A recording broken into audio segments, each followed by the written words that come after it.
from the greatest soccer city in America. It's the St. Louis Ambush and the San Diego Sockers.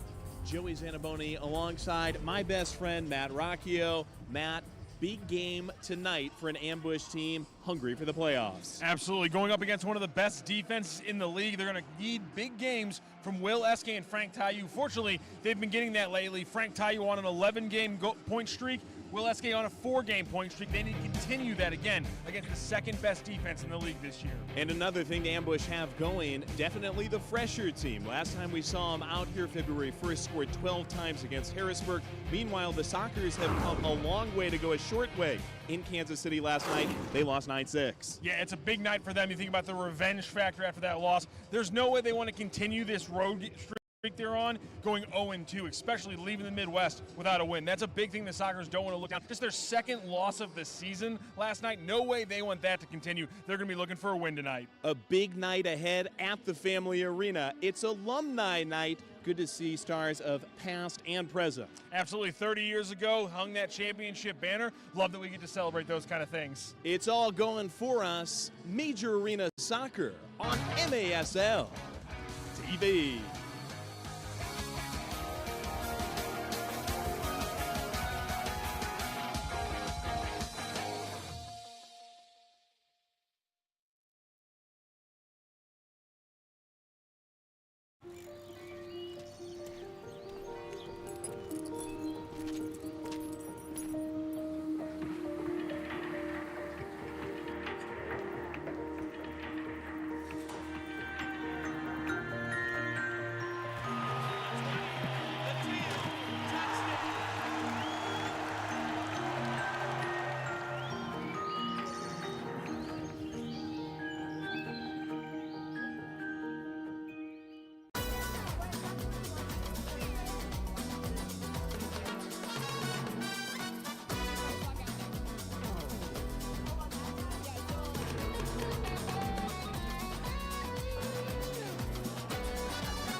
Restore Chesterfield is the official wellness and recovery center for your St. Louis Ambush.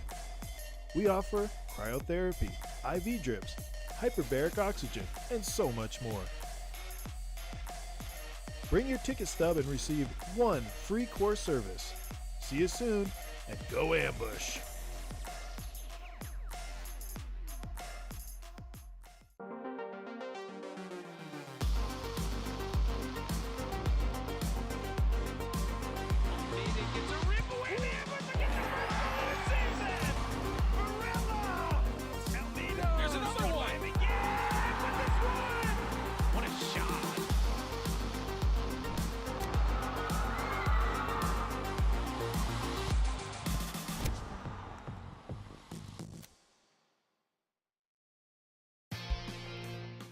MITRE is the official game ball supplier of the Major Arena Soccer League. Established in 1817, MITRE is one of the leading soccer brands worldwide and produces some of the best soccer balls in the world. Learn more at mitre.com. This is a presentation of the Major Arena Soccer League on MASL TV from the Family Arena, St. Louis, Missouri, the cradle of soccer in America, now playing host to two of the most historic franchises in the history of indoor soccer, our St. Louis Ambush, and on the other side, the prestigious San Diego Sockers. Well, Matt, you and I were talking about this before the game. It's actually favored the Ambush in the head-to-head clashes between these two franchises. Yeah, been a long time since we've had them come through here in St. Louis, Joey. So few and far between getting this West Coast matchup here in the Midwest. Hopefully the Ambush can make the most of it. Just entering that playoff competition, you know, right there above that big, thick black line on the standings box. And so they need to continue and work on that.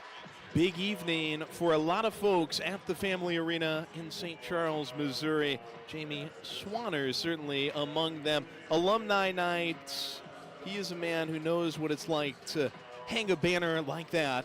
30th anniversary of the NPSL Championship brought to this city in 1995. You think about all of the legends who played through the 90s, including a good friend of our broadcast, Mark Moser. So happy to host so many familiar faces this evening. That's a familiar face right there as well. Pollo Cortez will be in goal in the second half. In the first half, you know who he is. Well, he is the man we call the Brazilian Rob Lowe. Paulo taking the field on the other side of his counterpart, the also legendary Boris Pardo, three-time MASL goalkeeper of the year. Paulo chasing the top number in the league in saves this year. He's been phenomenal, especially when you consider he's been splitting time right down the middle basically with Pollo. The King, 4 goals when we played here February 1st against Harrisburg, plus an assist. Frank Tayu poising in the center circle.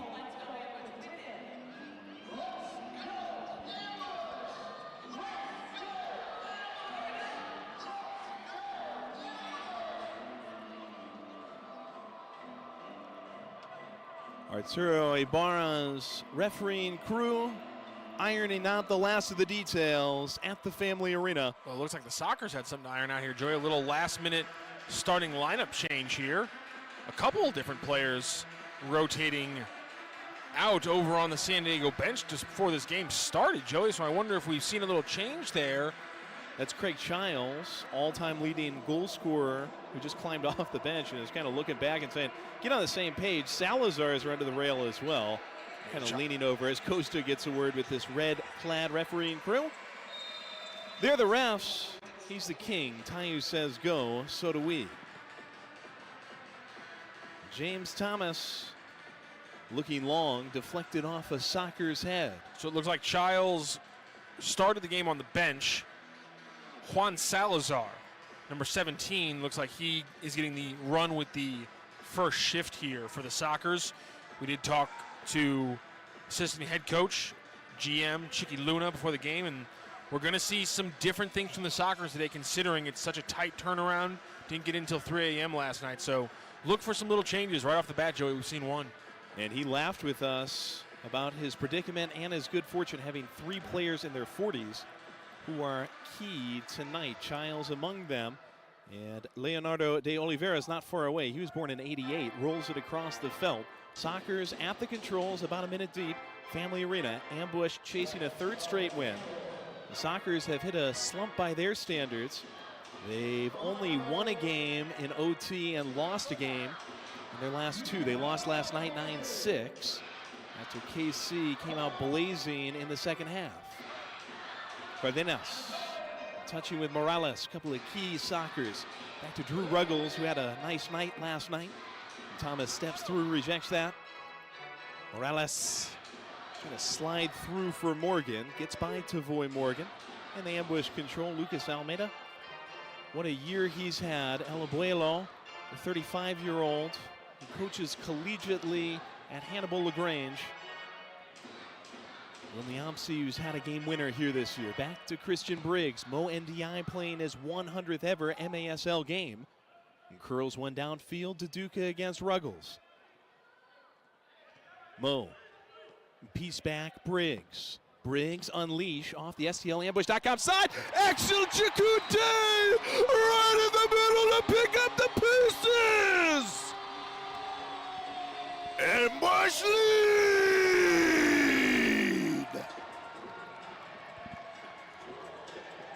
I'm going to call that one a shrugger from Duduca, because after you pick up the assist from Duduca on that bad first touch, you just got to shrug and take the point, because if you look at here, Briggs lashes that one in off the board. Duduca did not control that rebound in any way, sense, or form, except for the fact that he just happened to direct it the right way. And in this sport, Joey, sometimes all you need is the right kind of bounce. Chakunte's Johnny on the spot. There's nobody in position, because why would you be off that weird touch from Duduca and the ambush jump out to a big lead? Joey, just the 6th first quarter goal at home for the ambush this season on their first shot on goal. That is a huge start. Ooh, and now Pardo fumbles it. massive start, Joey. Rafael Araujo as Pardo falls apart. 2-0 ambush just past 3 minutes in. Completely unexpected. The Sockers coming off a 9-6 loss. The motivation there, but unfortunately, the 3 a.m. call time into St. Louis last night, also a reality of the situation. And they're down 2-0 in under 2 minutes, just over 2 minutes into this game. A completely unexpected result. 1 goal to start's good, Joey. 2's even better. Pardo, Wow. who's a former Missouri Comet, nobody to blame but himself there after there were a lot of people to blame on the first goal. Pardo had no chance as Chukunte came up with the ball, but there, a self-inflicted mistake, ambush roaring, and we are going to continue to roar at the Family Arena. The Ambush are hosting Family Night again this season for $125. You get 4 tickets, 4 hot dogs, 4 sodas, and a large popcorn. The next Family Night with the Ambush is on Friday, March 7th. Purchase your family pack at stlambush.com/family pack. They're tied for the second fewest goals allowed this season with 55, Joey. Just 3 teams have allowed goals in the 50s. Comets are first with 52, and then the Blast and the Sockers with 55 each. This team does not give up goals, and they don't give up easy ones like that with a guy like Pardo in goals, let alone him being the one that makes the mistake. That is a rare, rare thing. You won't get that again. You gotta pounce on this for the Ambush, this 2-0 lead. He turns 41 in March. Boris Pardo out of Queens, New York. A long way from home, spending a couple of nights in the Midwest. The Sockers 10-2 on the season. One of the prestige franchises, one of the most successful franchises. 16 indoor soccer championships, including a couple in the Major Arena Soccer League, which was born in 2014. This is another of their 40-year-olds, Eduardo Velez. Piecing across the line, it's Charlie Gonzalez who moves it back. Up the wall to Kiko Gonton. Over to get in on the action, Cesar Cerda. Cerda lets it roll up to Craig Childs. Good little fake from Charlie, bangs it in off the bottom of the bar.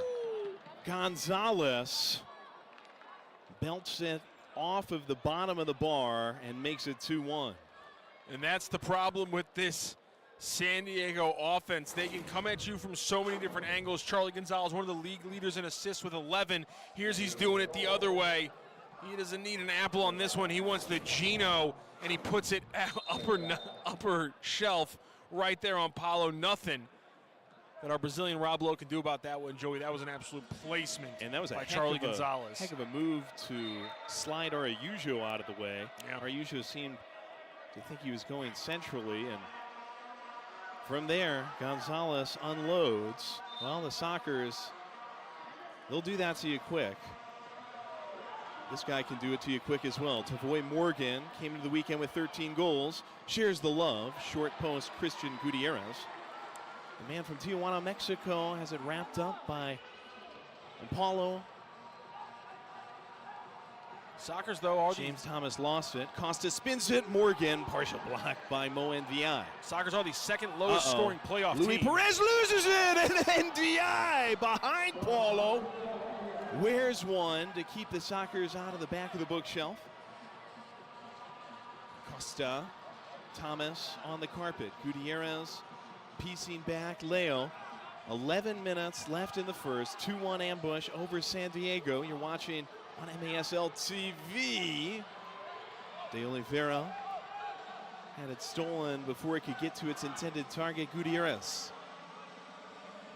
Niamsi playing back to Paulo. Breaks off the bench. Jeff Michaud, Tayu will hold it up. Salazar, good skill, Niamsi. Where does it go from here? Stolen easily by Cardenas. Not a great first touch, though. Bailed out by Salazar, and San Diego will move it back into their yard.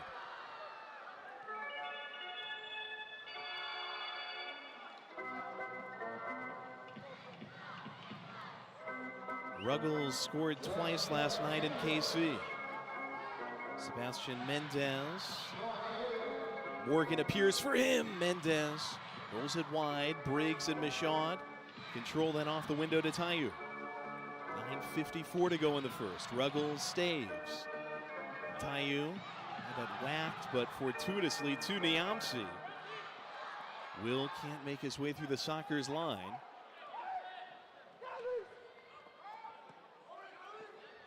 Mendez pulls back against Briggs. Leaving, and that's rifled out by Briggs. Was it touched last by Morales? And it looks like that'll indeed be the call. Luis Morales, who set Craig Childs up with a game winner last weekend against Tacoma. Last to touch that, heck of an effort by the ambush. Briggs all over it.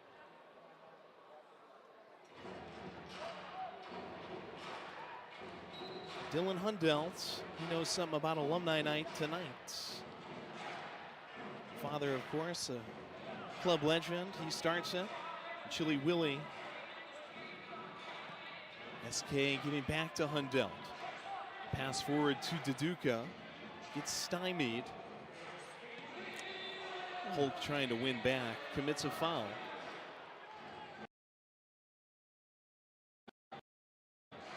Deduca had a cannon of a goal from further back from where he's standing right now on the first against Harrisburg. That foul, they will take it. It gets sent immediately out of bounds. I believe that was Cerda, who gave it to the fans for the world's shortest souvenir.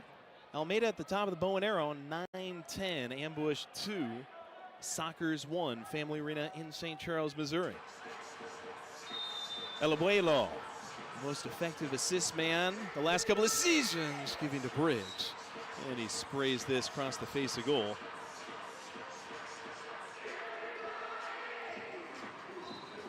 Pardo goalkeeper distribution.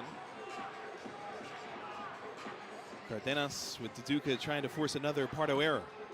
And VI scimitars this up over the screen, even above the pink posts, and the kids are going to help us out here. The foot race is on, Matt. There's 3 kids on the left, 1 kid on the right. Oh, an adult beat him to it. That's just disappointment. Kids got to be better than that. Come on. Family Arena staff members. You're kind.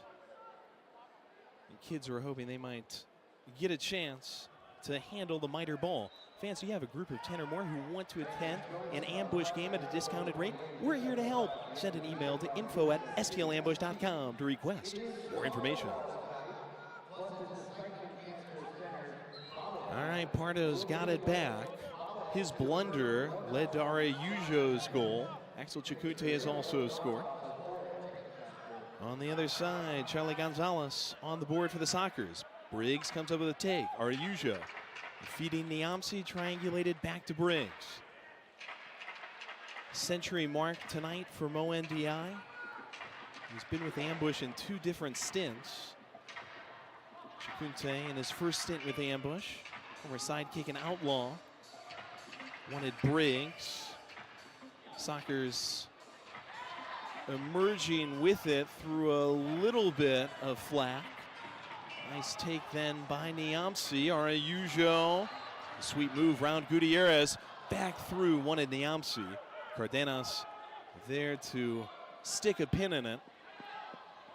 Loose for Mo NDI, dueling against Velez. Quick feet, Paulo. Almeida out to the king off the bench. Salazar causes a little turbulence. Thomas with 7:57. Lashes it, stays in off the body of Gutierrez. The Sockers setting up the attack. Salazar, gold line, wide on that. Almeida on the take off the wall. Simple header back to Paulo. Joey, what do you think here? You're up early against a team obviously super talented. Do you try to drag this one out to the 4th and then try to beat a team that's on tired legs, or with an early lead, do you push the game and try to put your foot on their neck? I'm a fan of whatever, but I'd say that. Foot on the ball, and Tayu the recipient. Because both of them make sense. Because, Go for the win. I'm Maybe not you saying can get them to fold in the second half. It is a long trip after all. That flight from San Diego to our fair little slice of the Midwest and then is the trip a long from way. KC to Missouri, they get in at 3 a.m. They are tired. They're playing a different style than they're used to. I just wonder if trying to jump them early when you get this kind of lead is the better one than trying to drag this one out and win it late. Although I understand the idea of winning it late. First of all, it's what you usually try to do. This is your usual strategy, so you're not getting your team out of place. And also, by the fourth quarter, you're thinking, as long as we're running and pushing them in transition for the other three, we have an even bigger lead in that category by the fourth quarter. And as Donnie Alberti said, we're going to have to get a few like that where we get out in transition. How about something right here? SK, unfortunately, loses it on his heel. Briggs pressured by Childs. Louis Perez, who scored his first MASL goal on the first against Harrisburg. Back to Paulo. Chili Willie, our all-star, up in Utica. Chili Willie SK will be in New York State, part of the all-star game on MASL TV. Make sure you check out maslsoccer.com. We're going to the official break here halfway through the first. 6:21 left in the quarter. Ambush 2. San Diego Sockers 1. This is Ambush Soccer on MASL TV.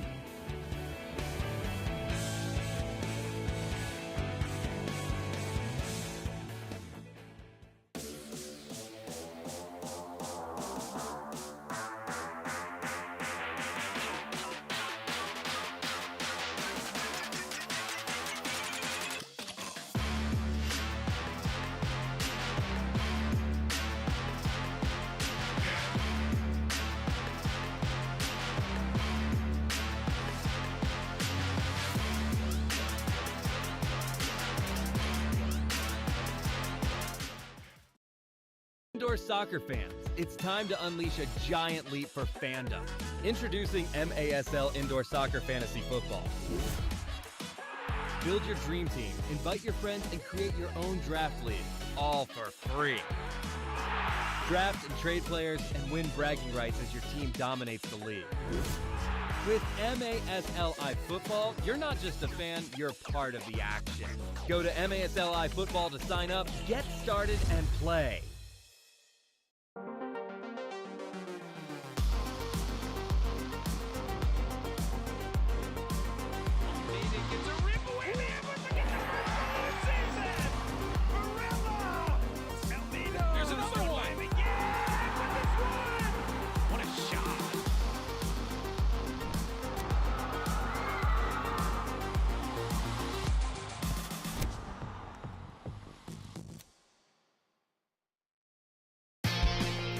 MASLsoccer.com is your home for everything Major Arena Soccer League. All the latest news, leaderboards, highlights, and more. Green Drop offers a better alternative than the outdated compression sleeves and socks.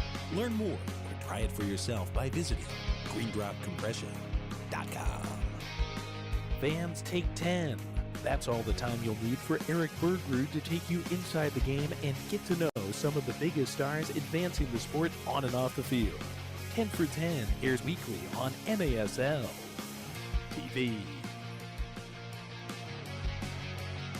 San Luis Ambush 2, San Diego Sockers 1. That's Jamie Swanner, one of the greatest to ever play in St. Louis. So happy to have an Ambush alum like him along with us. Of course, he's the assistant coach for Jeff Locker's staff. Swanner, what an unbelievable career he had as Almeida blocks that off of Velez. Pardo scoops it up. It leads to the trivia question of the night. Jamie Swanner, he is in his early 60s. What year did he stop playing? A, 2004, B, 2005, C, 2007, D, 2008, or E, he's never stopped playing in his heart. We'll reveal that in just a mo. Costa. Can I give you two answers? Good block by Thomas, smacked off the window by Paula Scherer. I feel like you gave us two correct answers. We're going to go C and E. C and E. I don't remember what A, B, C, and D were, but can you believe this? He stopped playing in 2008. His last team was the St. Louis Illusion. Of course, a guy who's forever remembered with the '84 Olympics, and a guy who's forged a fine career now as a coach as well. Swanner. And plus, double zero is always a great number. That's a heck of a little ice pick there from Almeida.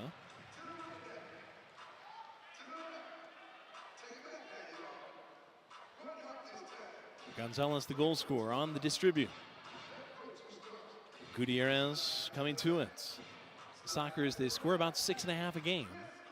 Well, Tacoma held them to 4, and Kansas City held them to a soft 6. Yeah, big thing there was Kansas City dropping 9 on him. Just a huge number for San Diego defense. Morales through the middle. Almeida thwarts. And Tayu on the gather. Valetic, even into his mid-30s, the greatest ever player in the history of the MASL. Frank Tayu, Barishnikov, you find me the difference. Your taste is just wonderful. There's not an appreciation for the finer things, always, I think. Well, Fred Astaire is the easy reference. You gotta dig deeper, Joey. You called it balletic, so I had to dig deep. I had to go ballet for you. Russian, nonetheless. Chikunte on the ballet stage, dragging against Ruggles, forces him into the corner. Axel gets the call. Ruggles shrugging shoulders. How much were you hoping he'd do something you could describe as pirouetting in that moment? That's all I was hoping for. Well, I just take the game as it comes, Rocchio. Chikunte, who scored tonight, Araujo, who scored tonight, both back to the bench for St. Louis. Almeida poised over the ball. Lucas into Briggs. Wasn't able to get the shot off clean. Gonzalez guides it where Almeida can meet him. The Sockers, not just 2 games in one weekend, but back-to-back nights. And then they head down to Chihuahua on another away match. Just a brutal swing for the West Coast club. Setting up against the 2-time defending champs, Morgan. Amazing to get around Hundelt. Luckily, the shot was well wide. There's a reason that he's been able to pour in 210 career points. Tavay Morgan just silky smooth on the one-on-one moves. So far, he's been relatively quiet. From Spanish Town, Jamaica, turns 30 on March 1st. Gonzalez. Easy takeaway, Niamsi. Not so easy for Paulo. Snuffed by Ruggles and flushed by Morgan. Wow. 2:52 left in the first. Level at the Family Arena. And much like the Duduca missed touch playing into the hands of the ambush to start the game, the Sockers even this one up on a miss hit here. Paulo trying to clear it out. Drew Ruggles, well known to ambush fans for his years against them, ricochets it, and then the man we were just talking about, Tavoy Morgan, sitting on 13 goals, one of the highest tallies in the league, blasts home number 14 for the season, also pushes his team lead in points to 18.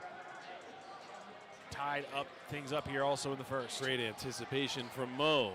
Putting with SK, NDI bangs it just over the upper 90, and it floats over to the fans. Tied at deuces after the ambush scored twice in the first 2:09. San Diego, possibly even as a road team, favored in this game. Entering at 10-2, ambush at 4-9. Paulo easy collection off the window. Yeah, probably. San Diego, though, they have not been all that effective all time against the ambush. Ambush 3 wins, 4 games. Ever between the 2 franchises. Tayu! Yeah! Frank Tayu! Burying things in the bookshelf like an emotionally conflicted librarian and a Gypsy Rose Blanchard biography!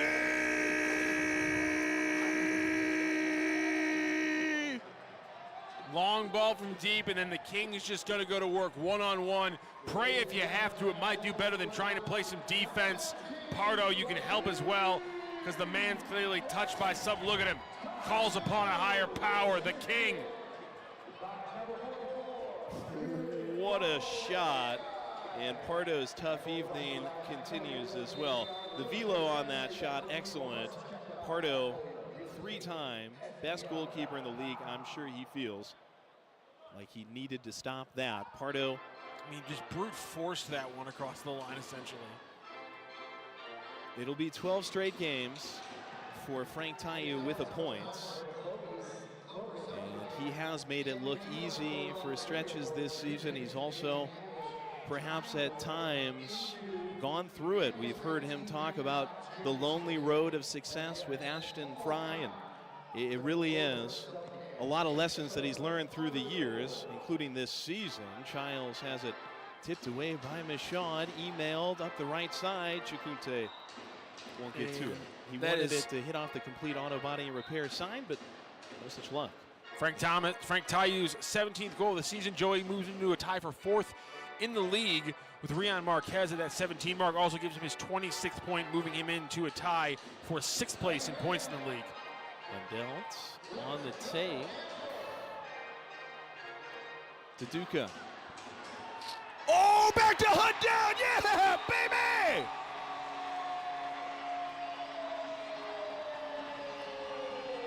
Dylan Hunt down. 4-2 ambush. The Duca's mere presence has now affected 2 of the ambush's goals. This time it's just him kind of screening without screening. He's just moving backwards and creating space. But Hundell, so good in defense, coming out of the back, just running through, traipsing through multiple Sockers. And then look at this. Look at that. He just creates the space. They think there's going to be a call, and Hundell says, free ball, that's all me. Jumps on it and puts it in the back of the net. Such a crucial play. The effort plays from the ambush have gotten them 2 of their 4 goals and give them a 2-goal lead here in the first. Again, 4 first quarter goals coming into this game, Joey. They had 5 this entire season in the fourth quarter, in the first quarter in the Family Arena, and they've almost matched that. This is an incredible opening frame for the ambush. No one could have seen this coming. And now 16 goals over the last 5 quarters, all of them in the last week. This month started with Harrisburg. San Diego, certainly considered to be the more heavyweight of those opponents, with Morgan looking for a second. Less than a minute. And Saran wraps out through Ruggles. And Cardenas. And poking it back. Ambush lost a 2-0 lead, but have rebuilt to 4-2. A couple of goals that, as Donnie Alberti was talking about before the game, they don't always have to be the most entertaining. I certainly think they're entertaining. As long as they go across the line, those have put the ambush in the lead. Araujo, after a good poke away, got taken down hard. And some shrugging of shoulders by Gantan, Kiko Gantan. Joey, took him down with a lot of open space in front. The Gantan is headed into the bin. The Sockers this season average just over 4 goals allowed per game. And already. Unbelievable that the ambush now, with a penalty, with a Socker in the box, a man advantage, the ambush could walk away here with a first quarter bigger than the entire season average for what the Socker defense allows in a game. Huge opportunity. Excellent chance to do it. With Gantan on Exile Island, ambush, less than 30 to go in the first. This could very well spill over into the second. Ambush are one of the better teams in the league on the power play. It doesn't happen often, but when it does, they are the 3rd most efficient team with an extra man on. Chile to Almeida, less than 10. Tayu tattoos the glass above the bar. To Duca, not in much of a hurry. Ambush, no. We will carry on with about a minute and a half of the power play in the second. Right now, all smiles at the Family Arena in the broadcast booth. 4-2 ambush. They know there's a road ahead. It starts after this on MASL TV. Get ready for an exciting night of action as the Chihuahua Savage take on the San Diego Sockers. 2 powerhouses, 1 unforgettable showdown. It's a Valentine's Day battle you won't want to miss. Tune in for all the high-flying action, fierce rivalry, and unforgettable moments. It's the Chihuahua Savage versus San Diego Sockers live this Valentine's Day, only on the National Soccer Network. Whether you're a beginner coach or a seasoned professional, one thing remains the same: the passion to teach and inspire the next generation of players. Now imagine a place where you could share your coaching knowledge, connect with others, and create a lasting impact. Welcome to the ultimate coaching community, where coaches from all levels can create and share their own courses. Whether you have years of experience or you're just getting started, this is your chance to make your voice heard. Create your own personalized courses, share drills, strategies, and tips, and watch as your knowledge reaches coaches from all corners of the soccer world.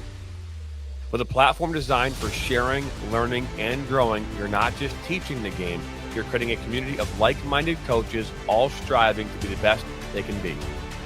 Together, we'll elevate the game and support one another to be better, stronger coaches.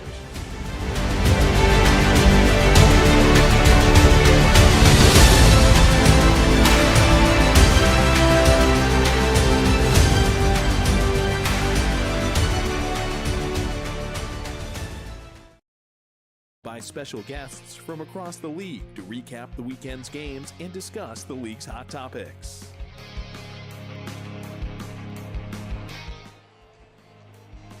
The world-famous St. Louis Art Museum in Forest Park. And we learned which king it was last time, Joey, after we got it wrong. Do you remember who it was? Yeah, King Louis. It's St. Louis. Which number? 13. The 9th. The 9th. Good job, though. It is St. Louis. Again, Joey, before we... Paulo reigns over the kingdom of the goal, right? Before we closed out the first quarter, I was mentioning the power play stats for these teams. St. Louis, third in power play efficiency, penalty kill efficiency. This is one of the few places where the Sockers actually struggle. They sit 7th in the league in penalty kill, killing 4 of 7 on the road, though.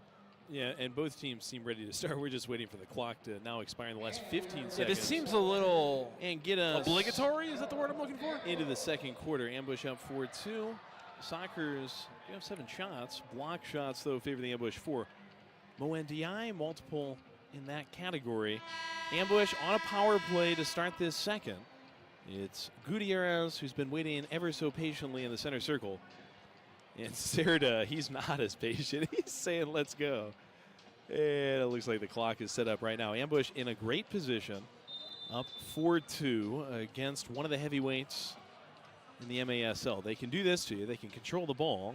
Cardenas flung forward for Gutierrez. Disappears under him.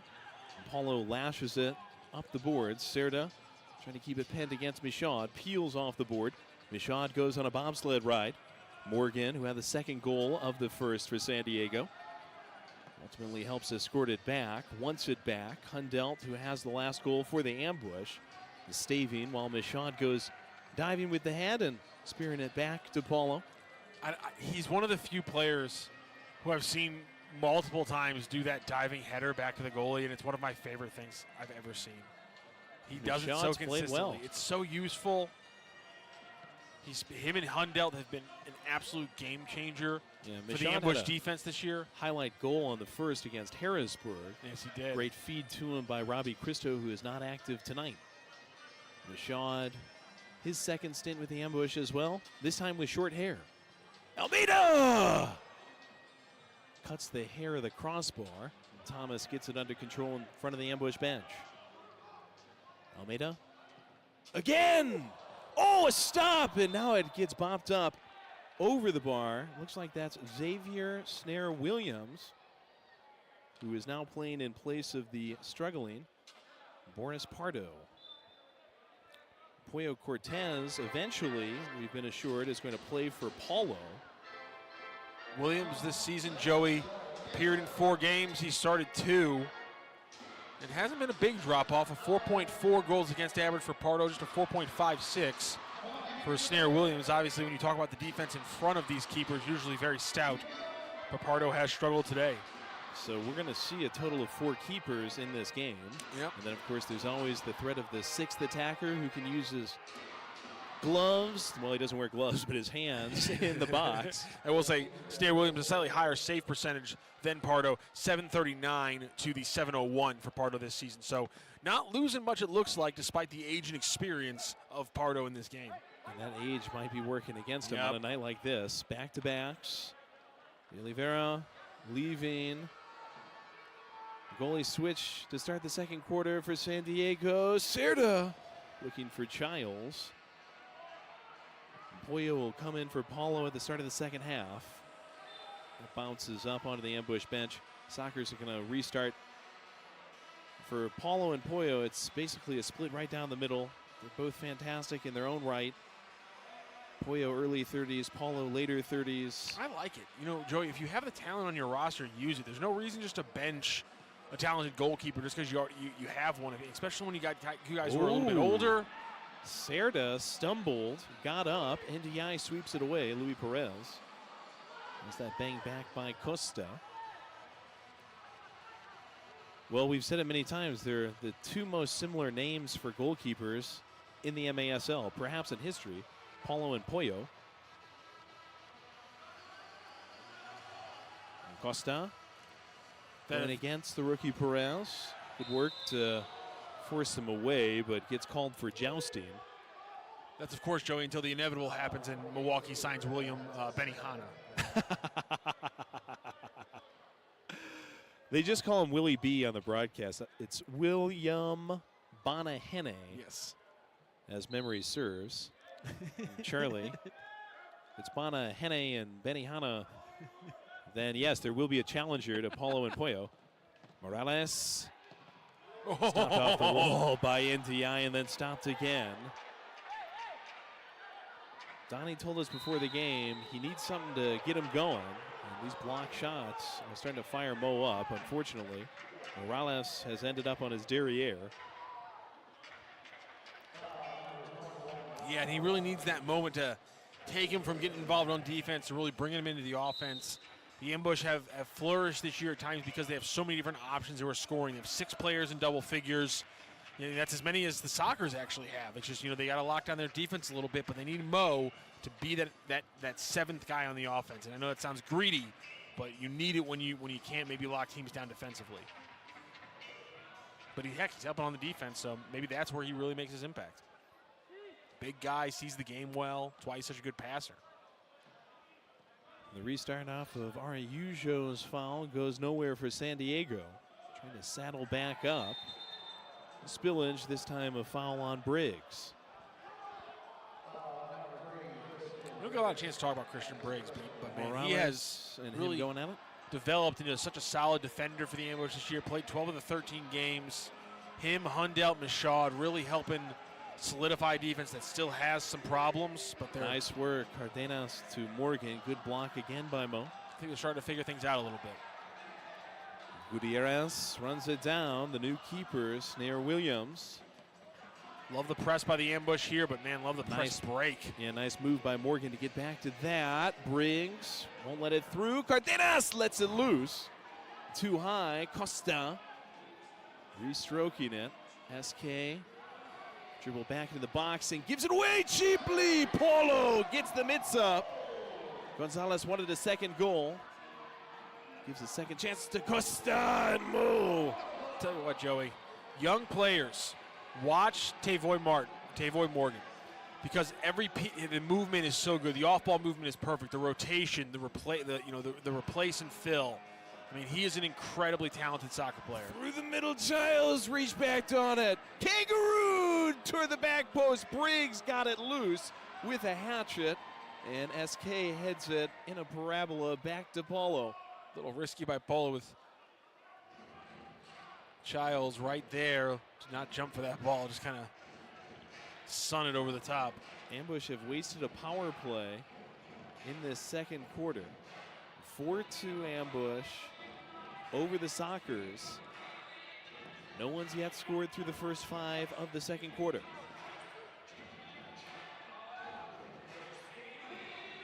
Thomas. Long frisbee. Snare Williams gets the noggin to it. Pop back by Tayo to Almeida. Michaud teed for him. Salazar off of Niamsi. And to the first row of fans above the Siteman Cancer Center sign. Ambush players give out Siteman Cancer Center balls after every goal scored. 4 of them so far this evening.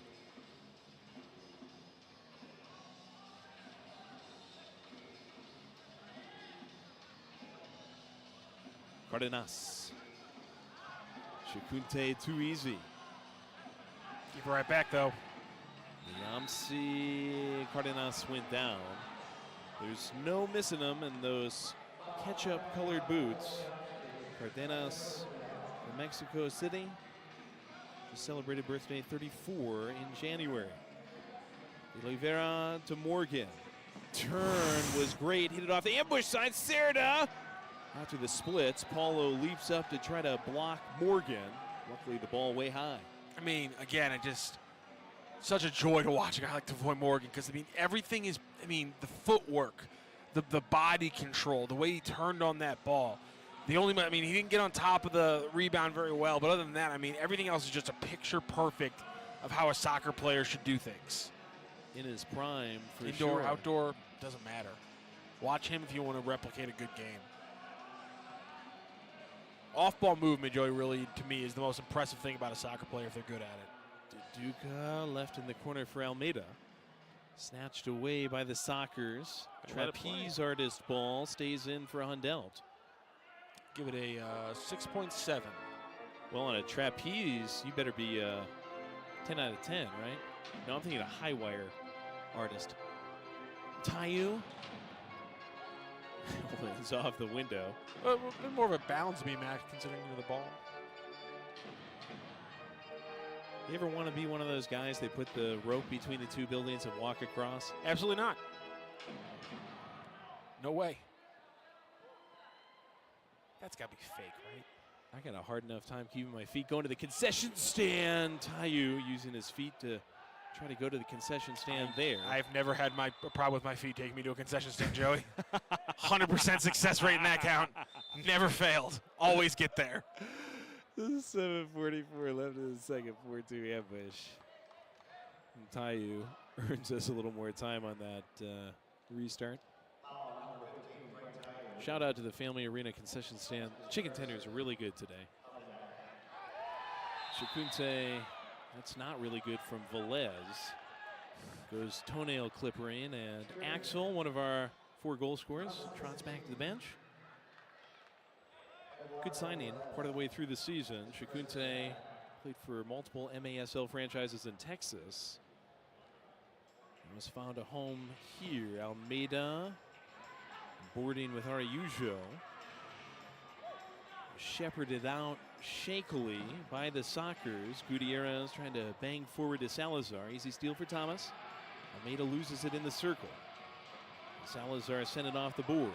NDI the only beneficiary of that.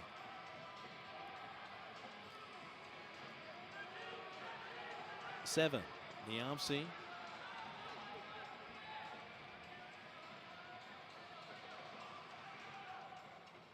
Out of the lobby, NDI chips it off the board. Gutierrez. Waterfalls, Niamsi. De Oliveira up the board past Niamsi. Leo! Wow, what a shot. Lasers it back stick, side shelf. Sockers have drawn within 1. What a goal on that one. Leonardo de Oliveira with an absolute scorcher of a goal with his right foot, super sharp angle. I think Paulo, a little too worried about his inside post there. We'll head to the official timeout. Ambush 4, Sockers 3 on MASL TV.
Halfway through the second, 4-3 ambush and a fantastic way to start Alumni Night with two historic franchises on the field like the Ambush and the Sockers.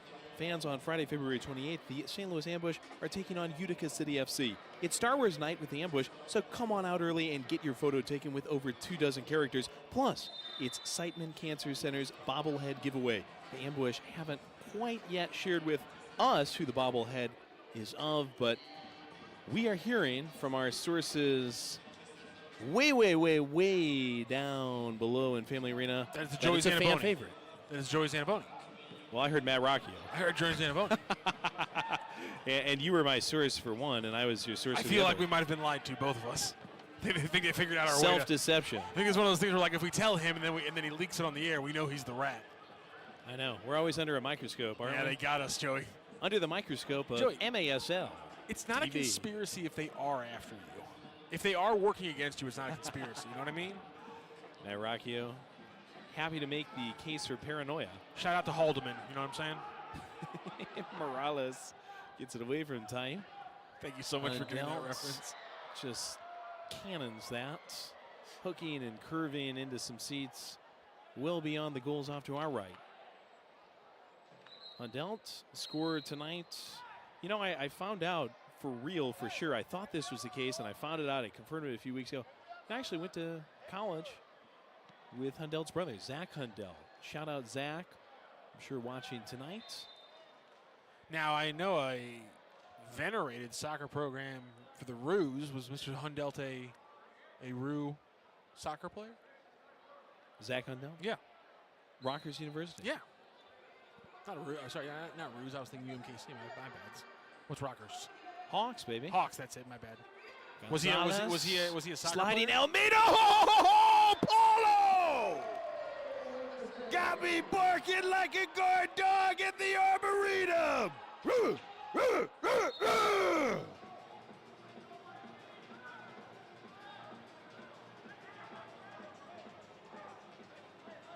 Why is the dog barking in the Arboretum? I'm sorry, I had to ask the question. I usually try to just leave It's him a out guard there. dog. Morales But through Niamsi pours water on the fire. why is he barking at trees? He's Am I wrong about what an arboretum is? Somebody's trying to break into Ah. the arboretum. Who would and he's break- barking. I would break into an arboretum. You can't get good maple anywhere. If you're in a carpentry, right? You might break into an arboretum. Morales trying to build something with Condon. Luckily, BB's it wide. That or a very big fan of Auburn football. If you know, you know. Flare back to Costa. That's right. That guy in the all those years ago in Paul. Alabama. I guess he was an Alabama fan. You're correct. My bad. I screwed up the joke. Thank you very much, Joey. Well, in the state of Alabama. He was an Alabama fan in the trees. Oh, at that's Auburn. gorgeous from the Niamsi, but what a just beautiful on the pass. other side. Couldn't quite put it together. Tayu. Take a look again at this Paulo save. Oh, wonderful. I mean, his body completely perpendicular with the ground, The little Joey. dummy lets it through. I mean, this carpet is not forgiving. Not For at a all. man of his age to go flying completely perpendicular with that kind of height, no wonder he's not playing the second half, Joey. Or at least not starting it. Gonton's entry Let the man rest. picked up by Cerda. Well, there's always that question when you're knocking on the door of 40. When is the end? From a selfish perspective, what a pleasure it is to call games with Paulo in them. The most acrobatic keeper definitely in the MASL. That's Ruggles on the foul against Duduka. But you do understand, he coaches in the area. And we've got another keeper as well, at least for the time being. Pollo Cortez, who's an MLS alum as well as an MASL And just superstar. How amazing is just the history of goaltenders in St. Louis? And expand that to like the Blues too. Take it up, Paulo! Bobsleds out. Big time stuff once again. Just fantastic stuff from Paulo, who one day I hope will be playing in alumni games like we're going to have tonight. He just stoned Gonton sliding out of the box. Now Ruggles looking to revitalize things. Tonight, the alumni will just be honored at halftime. We've got several, and just shout out to all of our favorites who we know are out there listening on MASL TV. And when we're on CBS Sports Golazo as well. I mean, think about it, Joey. 2 of the 3 numbers in the rafters, goaltenders. Slobo and Jamie. Yep. Right Paulo between them, Daryl.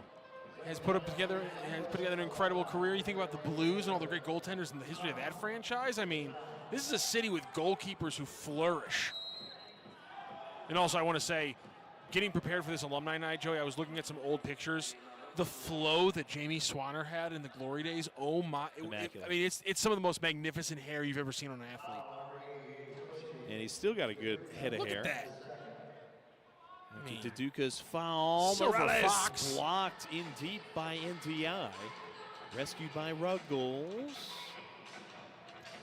Look, I'm showing Joey a picture of a mullet that Jamie Swanner was sporting at That's one point. incredible. I mean, That full. puts Kenny Powers to shame. Yes, full business in Shame front. on you, Kenny Powers. I mean, offense in front, defense in the back for Jamie Swanner. Let's see if I can get the. Morales, the latest to be whistled for a foul on the Sockers side.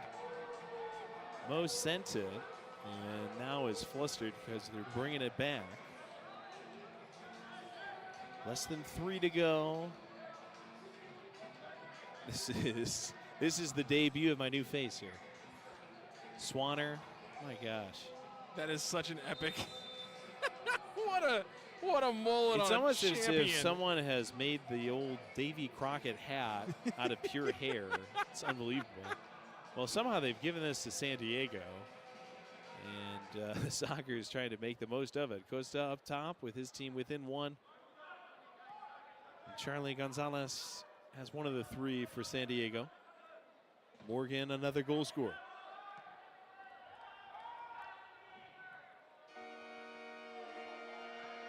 Costa, into the feed from Cerda, gives it to Morgan, fronted by Mo, who must be up to about a half dozen blocks in this game by now. Cerda, inside of 2. This quarter started with a power play for the Ambush. We have not scored. Tricycle attempt, snuffed by Niamsi. Gonzalez, the one to at least try his luck, and now he's one of several upset with the ultimate ruling here. Ambush on the clear. Joey, you know what's crazy? Coming into the game, Mo NDI had 9 blocks in 9 games.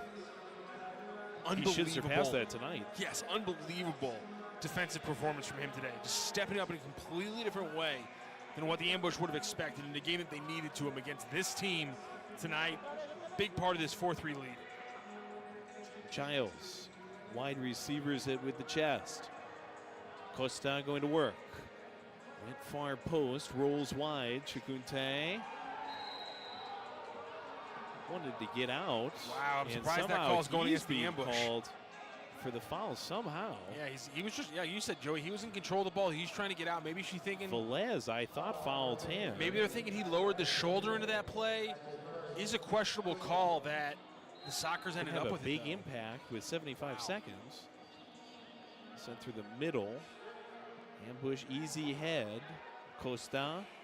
Childs down low. Turns it into the chest of Paulo. Niamsi. Stuffed on the way out. Morgan. Gets it back. Turn and hit. Hit wasn't as good as the turn. Thomas on the defense. Paulo on the pancake. Under a minute. Ambush scored all 4 goals in the first. Tayu, he had one of them. Cardenas dueling with him. Tayu pulls it past. Wings it wide. Off the head of Gutierrez. Danced up into the air by Almeida. Spills over the glass with 33.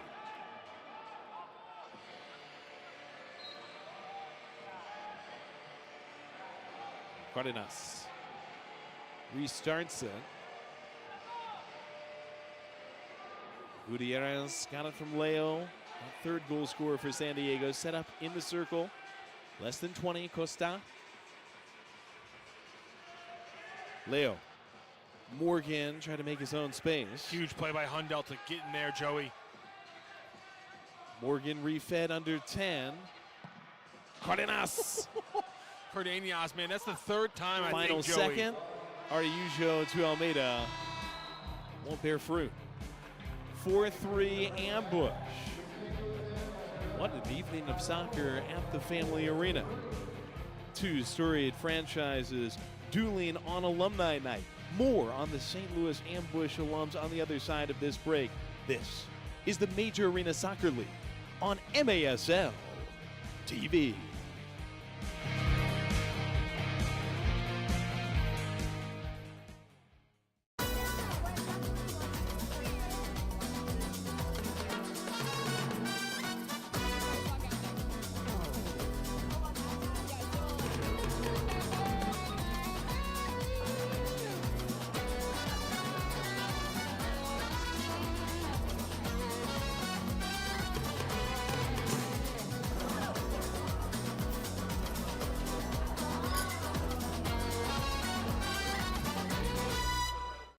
It's time to raise a little hell. The Ozark Mountain Daredevils. Saturday, March 1st at the Family Arena. With special guests, Molly Hatchet and the Georgia Satellites. This is the farewell tour of the Ozark Mountain Daredevils. And keep your hands to yourself. Tickets on sale now at the Carroll House Furniture box office, located at the Family Arena or Ticketmaster.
Shoot! He scores!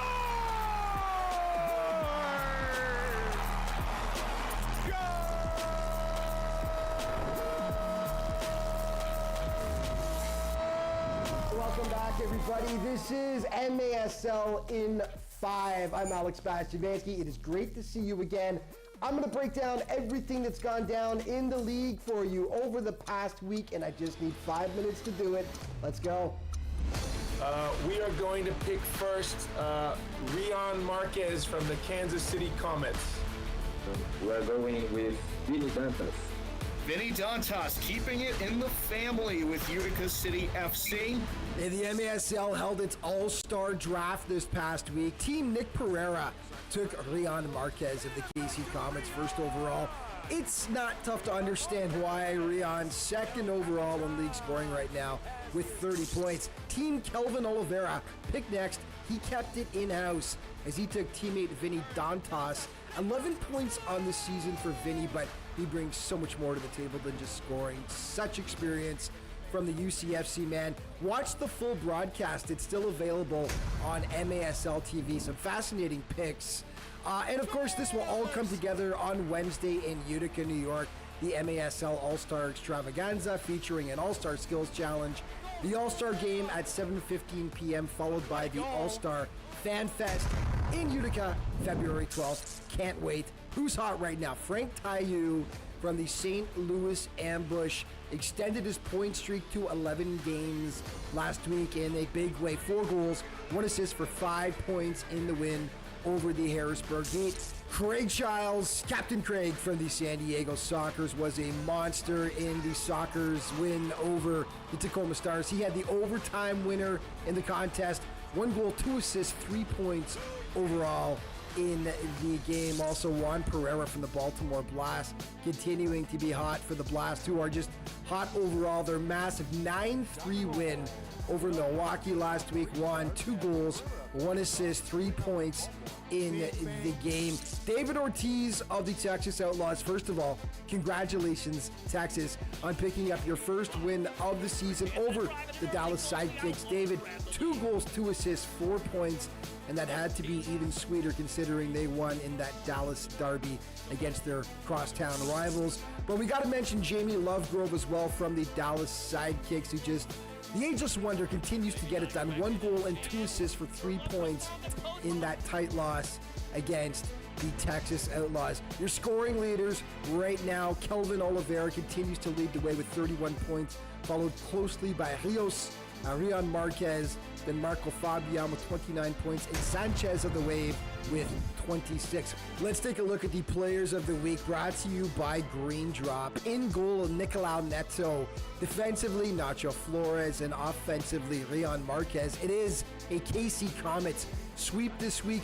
Rion Marquez, just a dynamo on the floor in 2 Comets wins. 3 goals, 5 assists for 8 total points for the man who has just mentioned is second in league scoring right now.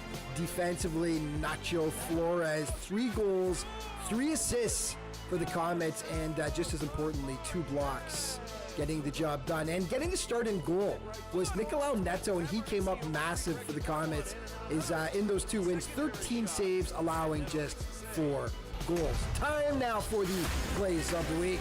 Corner to Alumni. Alumni skirts it through into Justin Stinson. The Stinger with his 2nd goal of the 3rd quarter. It's a power play goal for the Empire. Out with it, pass by Harris, touched by De Silva. Villa makes it 2-1. It's back in December.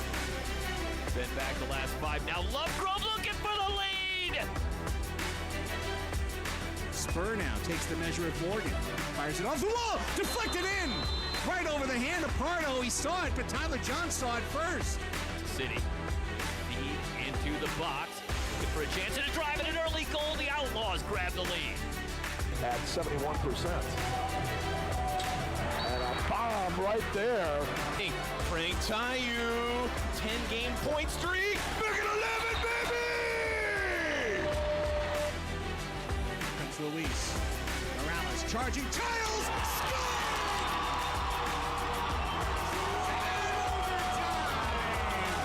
Who did it?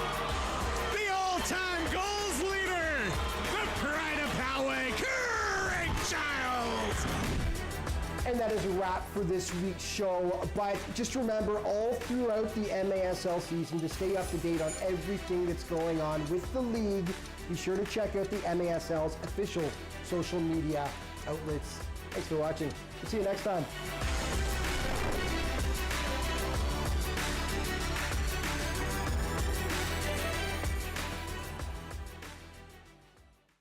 Looks great.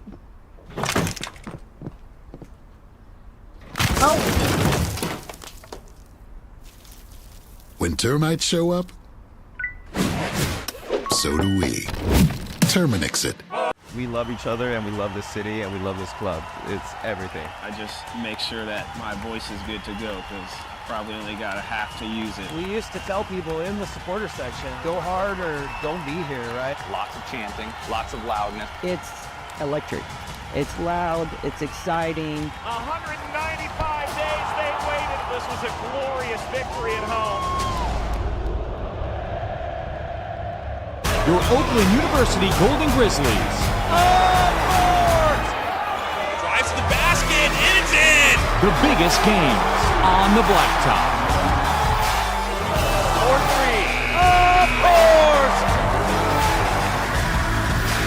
Borowski from 3! We need you there.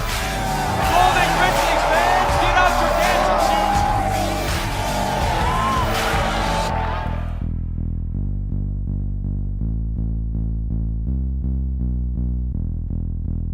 In our online world, we have access to endless communication channels. But despite our online connections, one dynamic will always separate the value in a phone call from an email, and that's relationship. Growing businesses and customer relationships live and die by the phone system, and an enterprise phone solution is the key to bridging the communication gap between you and your customers. At Spectrum VoIP, we exist to make sure your communication is seamless, consistent, and reliable. With simple pricing and reliable support, we dramatically reduce your telecommunication expenses. We come to you to install, train, and onboard your team, and our 24/7 support team is always available to help. Our interactive web portal has endless features that include the real-time data you need, the ability to record, download, and re-listen to phone calls, and sending SMS text messages straight from your computer. And the best part is that all of this is available in the palm of your hand. Since reliability is one of your top priorities, we make it one of ours. So what makes us different? We don't just connect your phones. We power your connection with your customers, your team, and your next level as a business.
St. Louis, the champions in a sweep.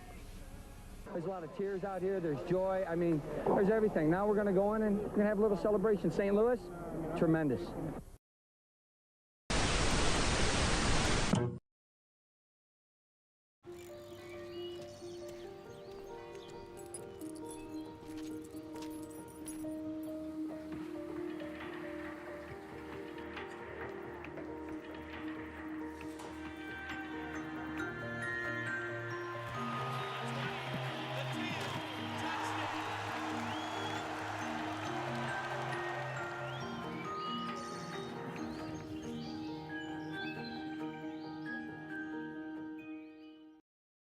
Indoor soccer fans, it's time to unleash a giant leap for fandom.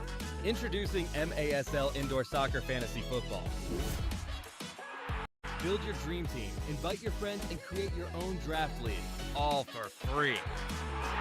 Draft and trade players and win bragging rights as your team dominates the league. With MASLI Football, you're not just a fan, you're part of the action. Go to MASLI Football to sign up, get started, and play.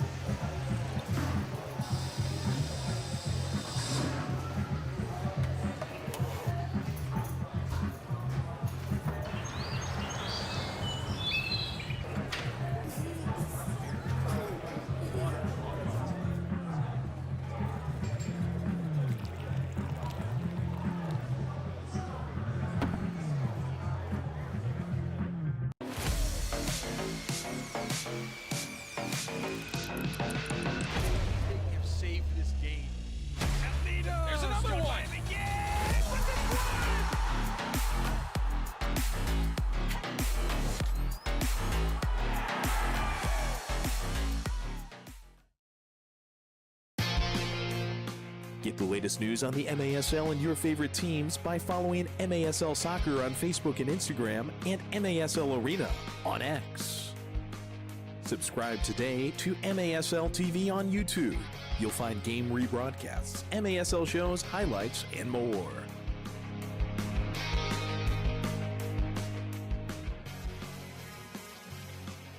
Ambush for San Diego Soccer's 3. St. Louis Ambush Soccer from the Family Arena. Sockers have come in and outshot us 16-8 with the Ambush using 4 goals in the first quarter to build this 4-3 lead. Let's take a look at this Ambush highlight reel. It all belonged in the first 15 minutes, and it got going early as Duduka found a way to piece one inside to Chikunte. Axel took advantage of that, and then Rafa Araujo took advantage of a huge miscue from Boris Pardo. It has not been his night. He was replaced in the second. Gonzalez, nothing our keeper Paulo could have done about that. He had a giveaway, though. That leads to a goal by Tavoy Morgan.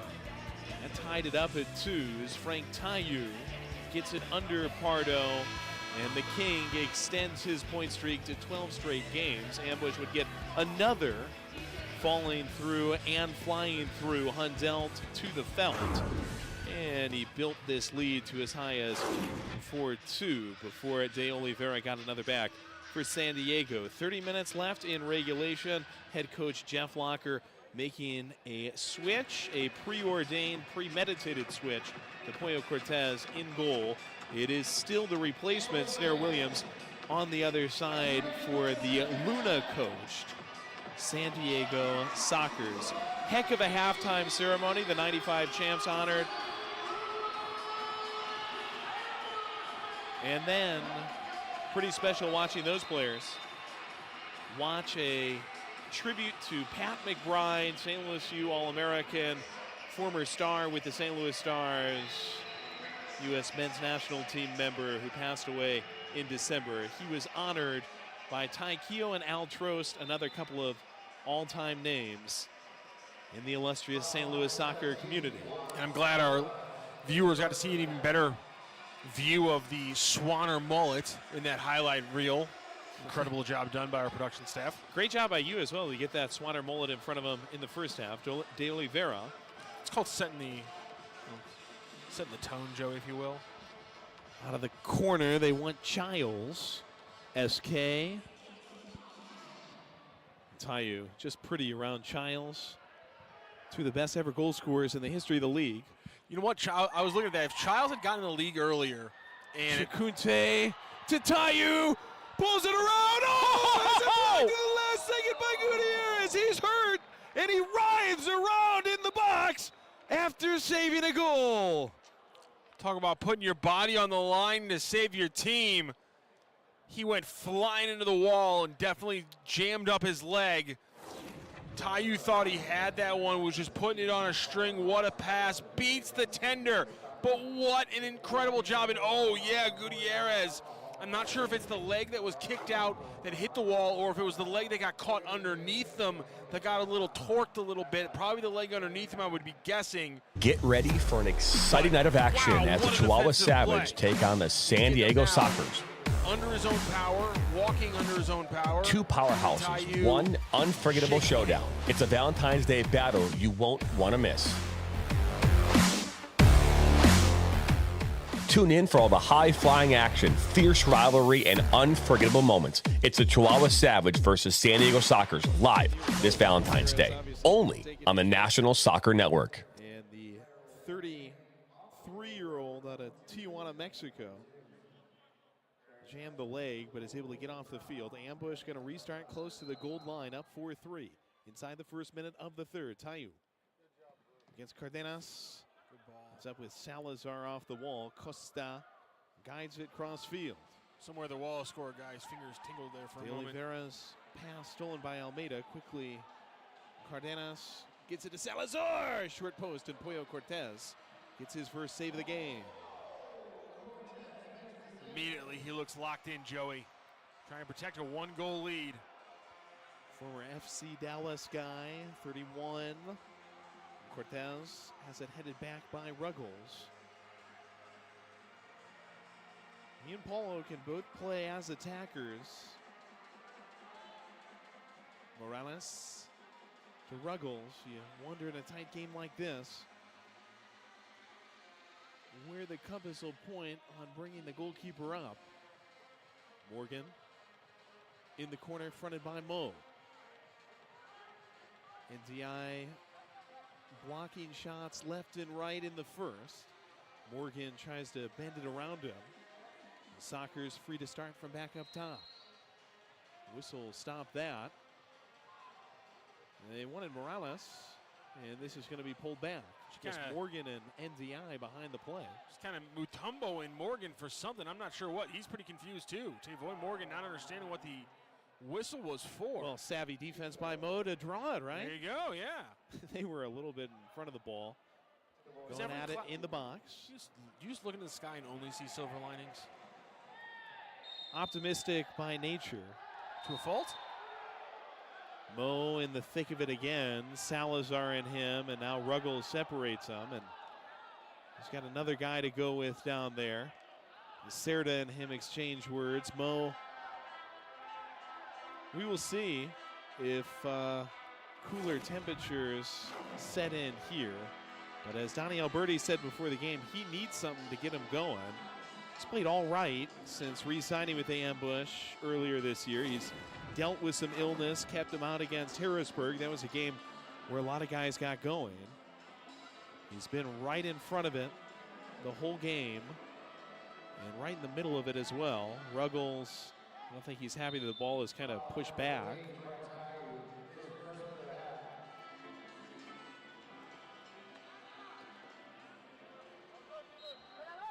Morales has it fire pokered by Hundelt. Cerda with Ruggles, 12.5 left in the third. Ambush for Soccer's 3. Ruggles, a former Florida Tropic.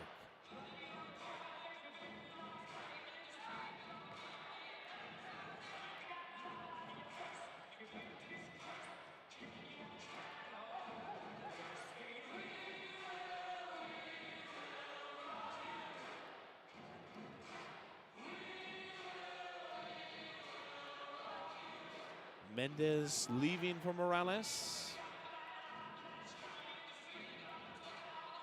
Thomas rejects it from Cerda. Mendez gobbles it back up.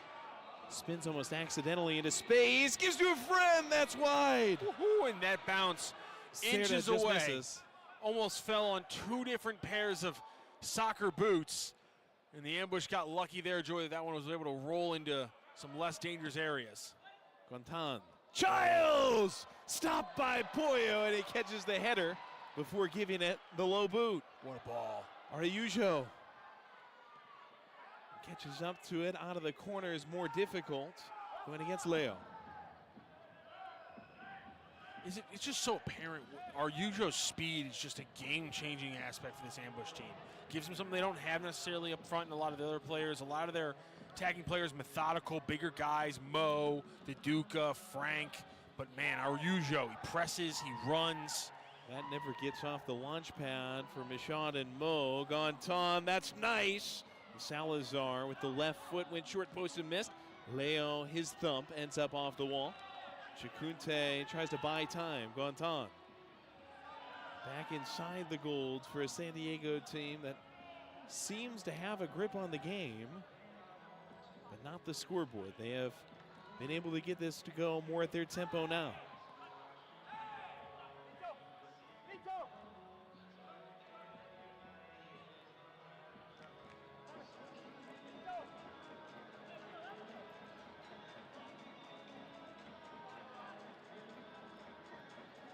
Cardenas.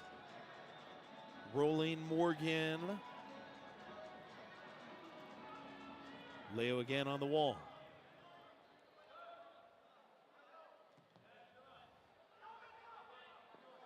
Leo de Oliveira. Cardenas! Araujo! Great block. Selfless. Gontan under 10.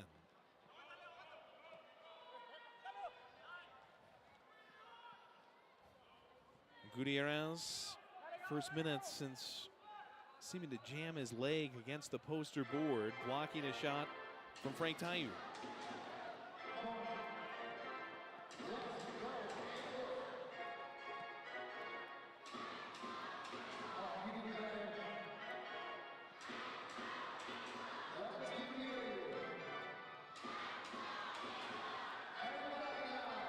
Gutierrez looking pretty spry.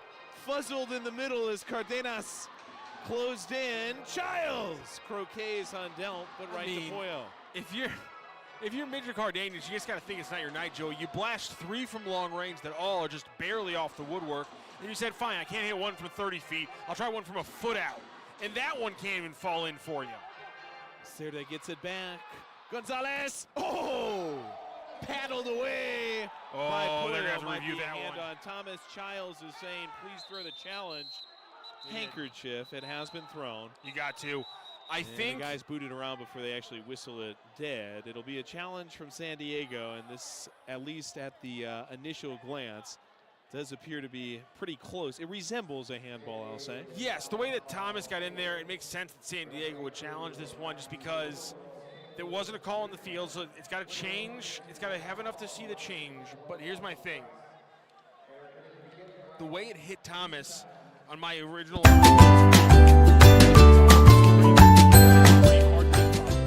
And so that's going to be a tough one to overturn, I think. Does he extend the silhouette? Does he get into an unnatural position?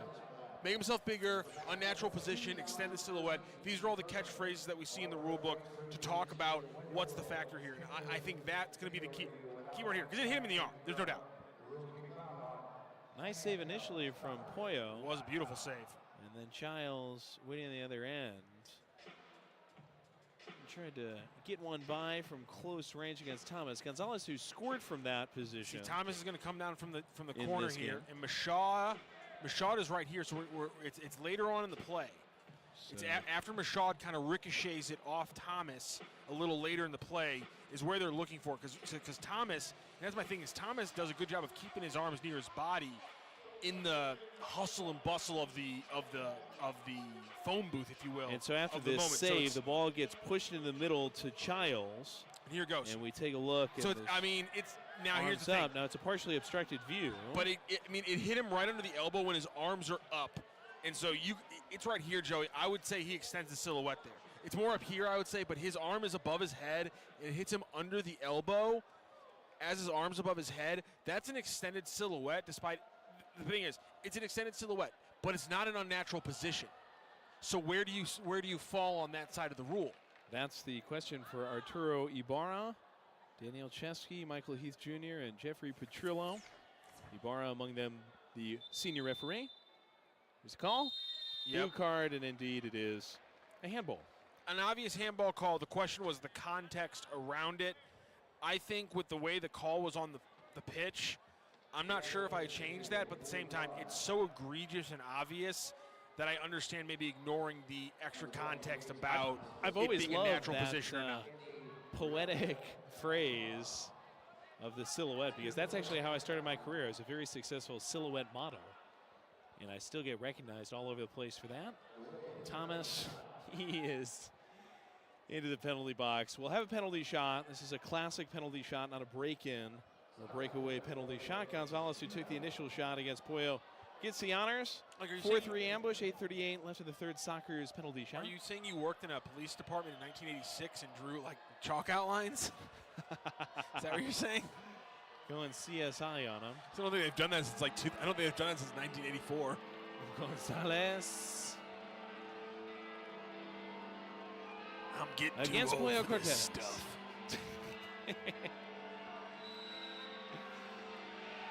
Gonzalez. Oh! Poyo! Throwing that thing out like it was showing up naked at the Grammys. Huge save from Poyo Cortez. And we'll stay 4-3 as the Sockers get onto a power play for the first time in the game. Ibarra is the subject of more controversy here. And this could be big because the Sockers are the best power play team in the league, Joey. And so if there's something that could even out this game at 4 apiece, it doesn't look like it's going to. If anything, the referees were talking to the ambush bench, so. That's a bad foul as well. Yep, the ambush now will have to kill a From penalty Gonzalez. against the #1 penalty team, power play team in the league.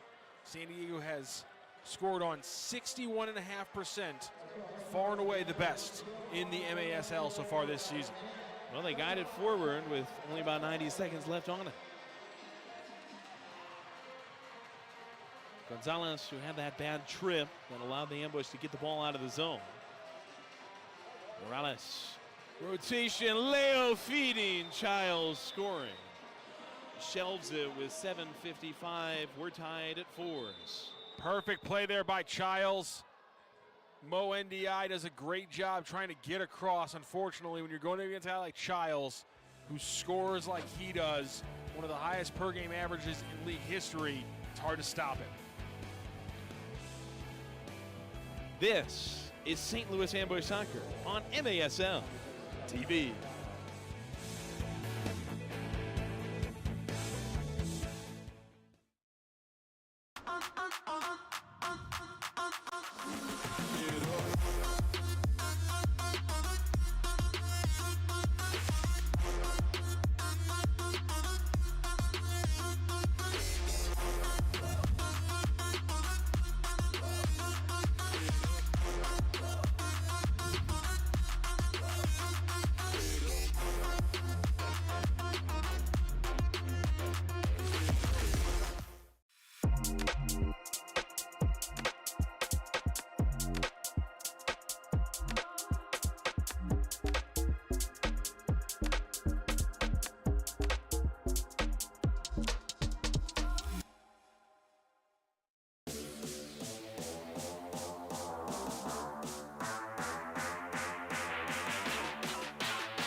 MASLsoccer.com is your home for everything Major Arena Soccer League. All the latest news, leaderboards, highlights, and more. The MASL All-Star Game is headed to Utica, New York on February 12, 2025. Follow the MASL on social media for updates on tickets, rosters, and more. Fans, it's never too early to start talking playoffs. Join 8 of our teams in sunny San Diego as they square off in the MASL Ron Newman Cup playoffs April 5th through the 7th. Ticket deposits are now being accepted. For more information, visit frontwavearena.com. Halfway through the third, we're tied at 4 as St. Louis Ambush versus the San Diego Sockers Alumni Night at Family Arena. I'm pleased now to be joined by Matt Kimball from the expansion year team in 2013, 2014. So many great connections to St. Louis Soccer. Matt, how are you this evening? Doing well. How are you? You know, it's a pleasure to have you, and it's a pleasure to watch this Ambush team be so competitive against a Sockers outfit that came in favored despite being the road team. They're able to nudge this out after capitalizing on a power play. That's nice from Mendez, but swept into the dustpan by Duduka. Parabola it out toward Michaud. That's pretty. Oh, that's pretty as well. Puyo stones Morgan just outside the box. And Almeida will have it fall to him with Duduka running. Matt, what have you thought about the Ambush's play tonight? I think it's been good. You know, it's been a while since I've come to a game, but moving the ball quick. It's a tight game. But I think we got our chances, and I think I feel pretty good about the outcome. So far, so good. Almeida has it clogged by Mendez. You were part of that expansion year team, the revitalization of the Ambush in the area, 2013, 2014. Your coach back then, Daryl Duran, he was out on the field tonight with the NPSL champs as Almeida brought that down. What's that like to reconnect with Daryl on a night like this? You know, it's pretty wild. I grew up watching the Ambush. I'm from St. Louis, so I remember being 16,000, 17,000 fans. So to play for him was surreal, and then also to kind of see, I guess, as a kid, I guess you could say your dreams come true. I know there's the MLS now, and soccer has grown significantly, but at that time, I mean, it was amazing. But we had a good team. We had a lot of talent from St. Louis and good chemistry. So to see him tonight was awesome. I haven't seen him in a while. Still looks like he's in great shape. So. Well, he is known in the fitness world. Morales blocked by Mo. Thinking back on that 2013 team now, tell us about some of the other players on that team. I think Mike Roach was on that team. Chris Mattingly. Yep. Yourself. Who else? So yeah, Mike Roach. I grew up playing against Mike Roach. I was playing for Bush. He was playing for Scott Gallagher. So that was the first time we got to be on the same team, and that was a lot of fun. And Mattingly, I played with a lot of indoor tournaments with Chris. Good turn by Gontan. Good stop by Chikunte.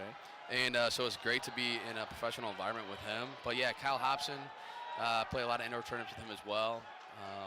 But yeah, there was a lot of a good talented St. Louis. Brian Groark was a year younger than I was. To get to share the field with him was good as well. There was just so many people that Chad Vandergriff, I think he still plays. Yeah, Chad shout out with to the Chad. comments. Yeah. Yeah, he was a great defender, and I mean, I could go on and on about some of the guys on the team, and we had a fun year. This is Matt Kimball from the 2013-2014 MASL expansion team. Ambush brought the Ambush back into this area, and what a pleasure to have him, as well as so many great alumni out here tonight with Mark Darrell. Jamie's on the bench. Serta has the ball for the Sockers, just under 5. Pat McBride honored at halftime as De Oliveira drops this back. That was a really moving tribute to one of the St. Louis icons, wasn't it, man? Absolutely. You know, it's when you're from St. Louis and you see the history and you see the kind of acknowledgement and the tribute that they give to players and coaches, it makes you feel good, and you know that we're doing something good in the community for the kids as they grow up, and maybe they can say, okay, I can do this, or I can play pro. It's always about hope and giving kids hope, and so yeah, it was a great tribute. And Cardenas out of the center circle. 4-4 game. Ambush, Sockers. Ambush hungry for a playoff spot. Looking for one of the last tickets out to the San Diego area in April. Front Wave Arena going to host the quarterfinals, semifinals. San Diego, an implicit home field advantage. They are trying to get out of their current position of 4th. Ruggles whips it wide. Briggs, splash off the board, Hundelt. Good pop, Araujo.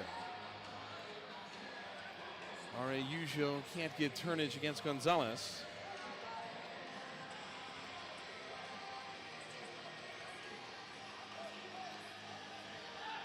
Gonzalez on the other side.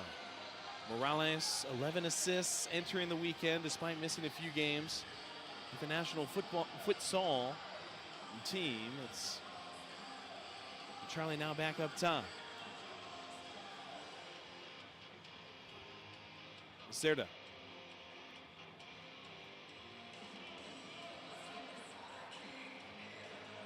Morales out of the referee's crease. We got Matt Kimball, former St. Louis Ambush. Almeida, nice work to rinse that out. Ruggles, rifle. This one up over the bar. Matt, what do you think is the future for the Ambush franchise? You know, hopefully, I think indoor soccer is kind of one of those sports that is forgotten about, but I think you compare it to hockey and the quickness and the tenacity that you have to play. I just think that you know, everything's looking up. Soccer's growing across the country. It's growing in the United States, and it's becoming more popular. So hopefully good things. And just to kind of relate it back, like I watched Mark Moser growing up and seeing him and introducing myself to him tonight. I just hope that kids, as they grow up in St. Louis, can have a similar connection to the players maybe that they see now and in the future. And Mark's such a great guy. He's going to rejoin us for our CBS Sports Golazo broadcast on February 28th. Chili Willie tries to take a steak knife to it, and Snare Williams snares it away from the line. Matt, a pleasure to have you with us this evening, and just a pleasure to get to know you as well as so many great alumni like Mark, like Darrell, like Jamie Swanner. Thanks for everything you've done. for the sport of soccer in St. Louis. Thank you very much, and I'll give a shout out to Joe Smagala for nominating me to come up here and talk to you, so I appreciate Matt, it. an absolute pleasure. Come back anytime. 4-4 affair, less than 2 in the third. Salazar has that goal off the chest and push back to Cardenas. Velez out of the referee's crease. He is the man to go with Mendez. We've got the ambush alumni in the house. Matt Kimball, great guy who's had so many connections to the guys around here. I mean, this is a community that's so tight, and you meet people like Matt who just seem to connect you with everybody else, and then he gets connected with somebody like Mark Moser. So we mentioned he's going to be up with us, not this evening, but on February 28th, we're on CBS Sports Golazo against Utica. Yeah, we're going to talk to him about, maybe if he ever thought about passing the ball when he played. I don't know if you saw the 89 goals. 89 goals, 100 and something 26 points. assists, I think, though. I mean, come on, 89 goals and 26 assists. Of course, he had the triple goal, maybe the think about passing the ball every once in a while, Mark. Let's just have a thought for it. I don't know. Rocky and Moser will have a chance to meet face-to-face when the ambush take on Utica February 28th. Full schedule. I want to set a record. He filled in for you. Mark's you were one of my St. favorite people. Bart's. Yeah. You owe this guy, man. Every time I see that number, I'm like, God, that is just. It makes me think one thing. One, Mark Moser, incredible player, incredible man, incredible salesman, but also bring back the three-point goal. Bring it back. Bring back the three-point goal, people. Come on. Morales would take a go-ahead goal. He tries to pirouette through, goes down against Michaud. Easy pickup for Pollo. What a last couple of quarters it's been. Unfortunately, San Diego's the only one to score in the last couple of quarters. Ambush have to change that inside of 20 seconds left in the third. Tie you off the board. SK. Chile evacuates it back through Mo. Will they just let the last of the water get squeeged out the time, Dolphin? Tayu says no. Chile. Corner! Oh! Just wide. Brush the teeth of the back post. And we go to the fourth, tied 4-4. Fantastic indoor soccer between the St. Louis Ambush and the San Diego Sockers. Prestige franchises, alumni night. Fourth quarter action in a tie game right after this. It's the Major Arena Soccer League on MASL TV.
Get the latest news on the MASL and your favorite teams by following MASL Soccer on Facebook and Instagram and MASL Arena on X.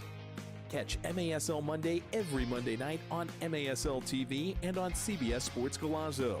Alex Bostavansky and Phil Levanko are joined each week by special guests from across the league to recap the weekend's games and discuss the league's hot topics. Disagree with a call tonight? You might just see it on the MASL's most controversial show, Under Review, with Phil Levanko and MASL head referee Ryan Sigich. Catch it every Friday on YouTube.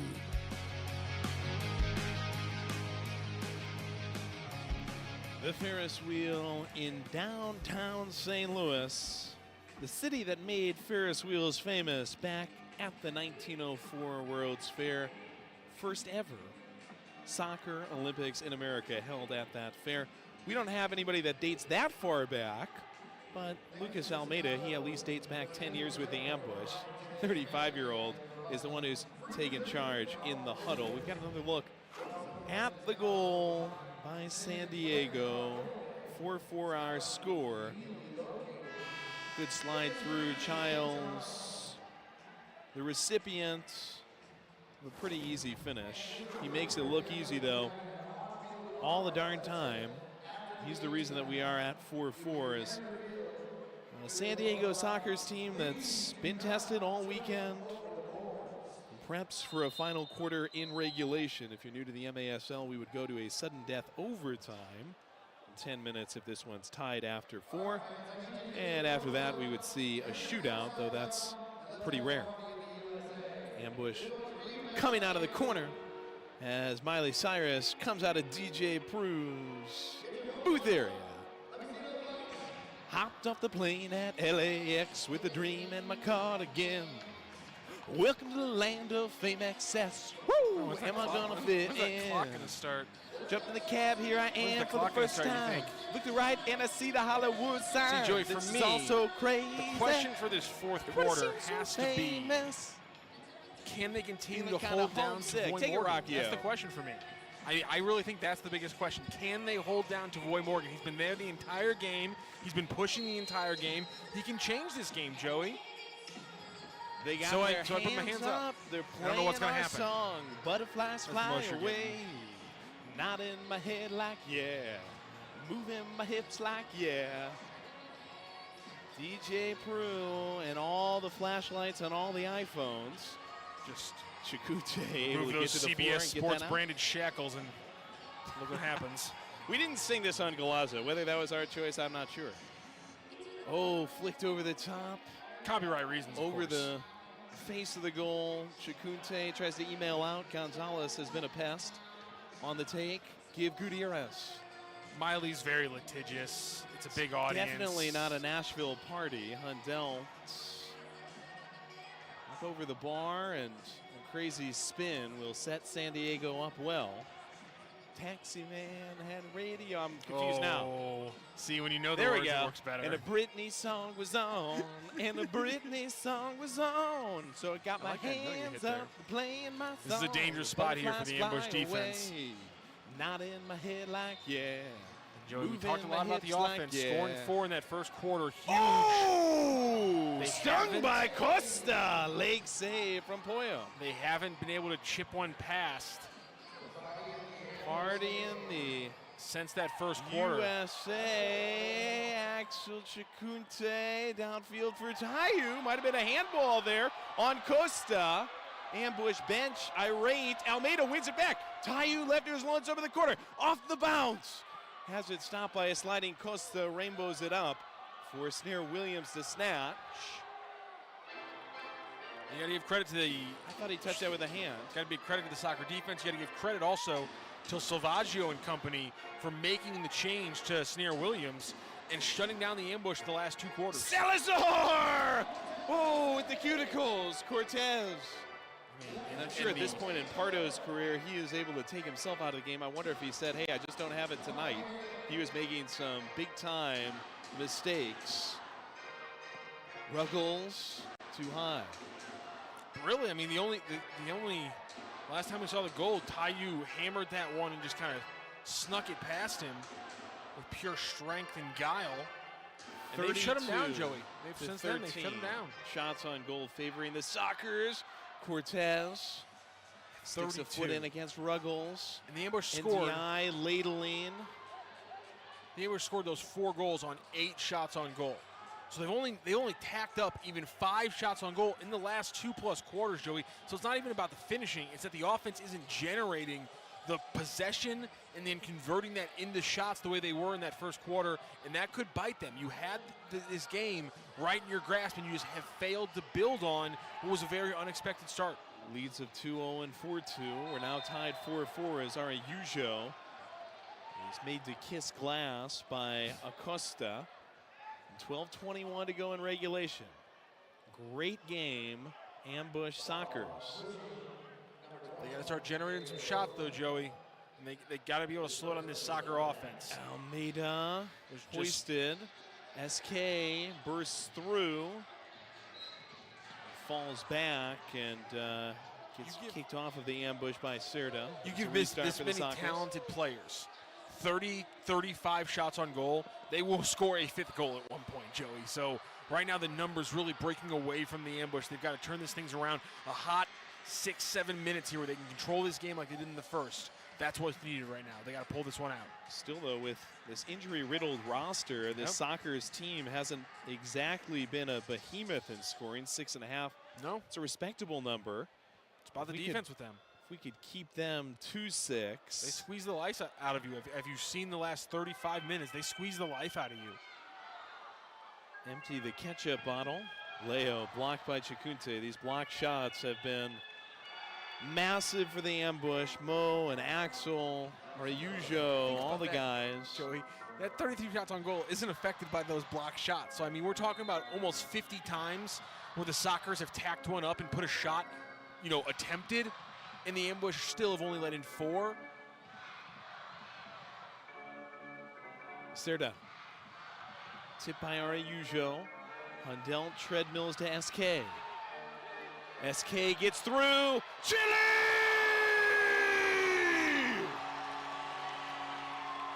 Ambush lead!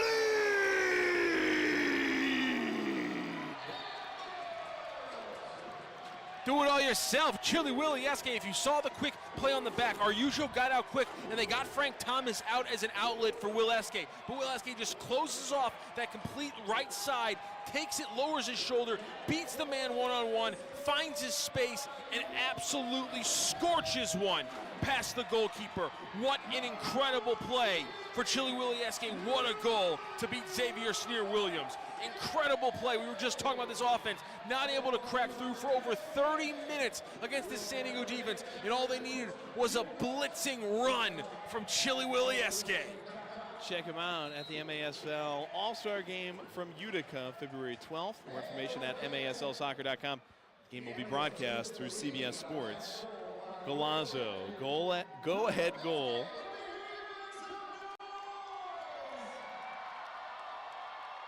Fan favorite. He was the bobblehead last year. That bounces through to Poyo. Now the ambush back in the driver's seat. Have never trailed this evening, but have squandered a couple of multi-goal leads. I think 7 wins it tonight, Matt. Wow, there's a lot of goals. There's a lot of goals in our future in the next 10 minutes, Joey. Oh, I think something's about to give. Tayu has it. You hear that, guys? Away by Costa. You hear that, guys, in green and highlighter yellow? Joey does not believe in you in these last 10 minutes. I mean, I'd take that personally. I believe in one of them. Poyo! That's the one I believe in. Stops Gutierrez. Gets banged back to Gonton. Stepping in front and staying in front, Briggs. He and the OMSI have it pinball around and get Mo's out. Cramping. Mo is down. Yeah, he looks like he's just cramping up. Poyo checks on him. These blocks, Joey, have been so impressive. And when you look at the ambush's numbers, you see it all across the stat lines. They have attacking players who are extremely important because they block shots. Tonight has been a huge example of that. Mo going to get stretched out with 10:18 left in the 4th. Ambush 5, Sockers 4. The Ambush are hosting family night again this season. For $125, you get 4 tickets, 4 hot dogs, 4 sodas, and a large popcorn. The next family night with the Ambush is on Friday, March 7th. Purchase your family pack at stlambush.com/family pack. This is our contest in the early part of February at the Family Arena. We will have another on February 28th against Utica. We get another glance as Mo gets up on the field. We get another look, replay-wise. Good stop by Poyo. Gonton opened up for a second chance and banged it off of Briggs. Mo kept his feet the whole time, and then after the play, went down. Ambush up 5-4 over the Sockers, 10+ remaining this evening. We're looking forward to having you out for Star Wars Night on the 28th. We've got a bobblehead giveaway and the annual Window World mascot game featuring Bushwhacker Louie and Fredbird on March 9th. Get your tickets at the arena box office or at Ticketmaster.com. That's a 7 o'clock start against Utica. Game will be broadcast on CBS Sports Golazo Network. This will become a restart for San Diego. Looking for an equalizer. And it's slammed high and sprayed by Morales. Pollo distribution, Almeida. Hulk.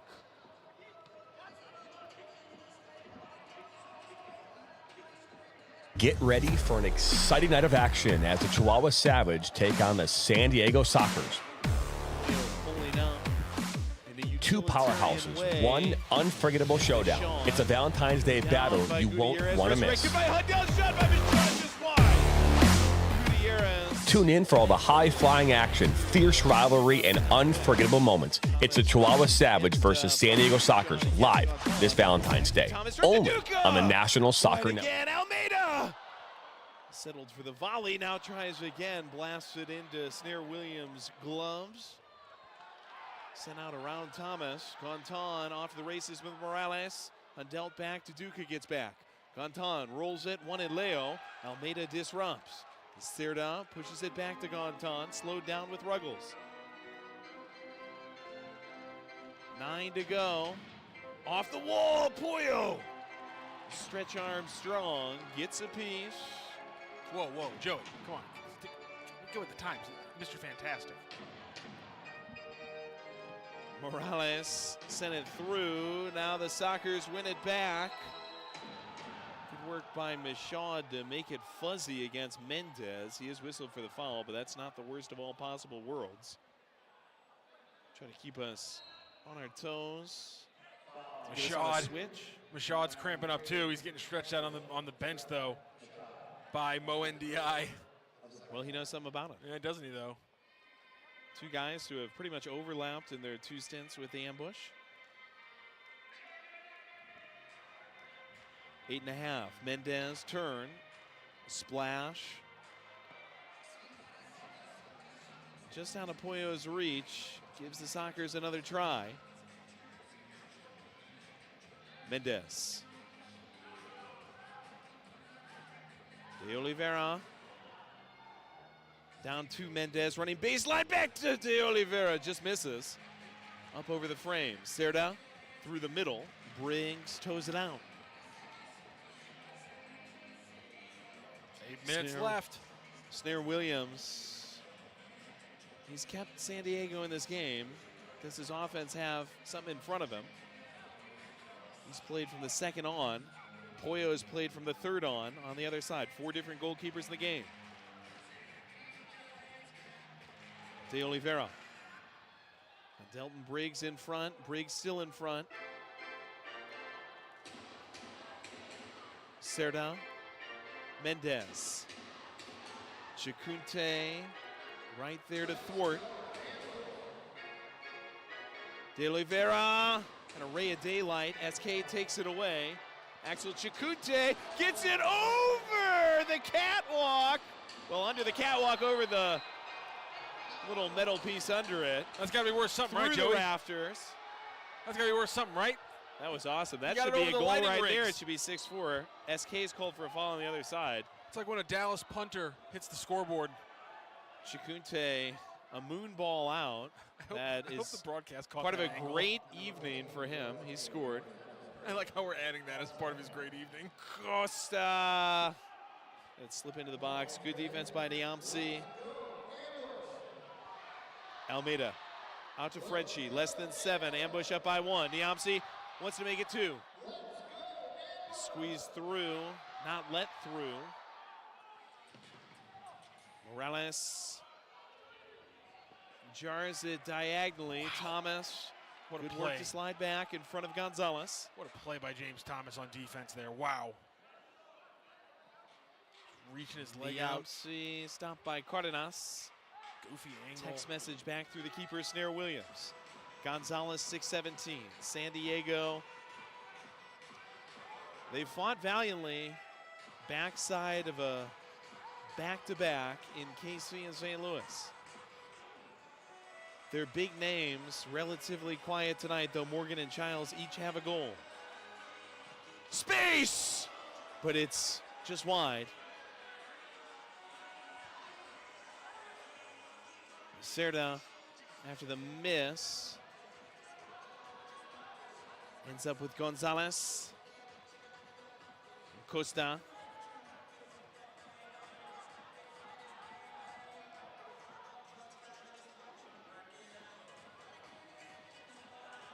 Tension building. This is Morales.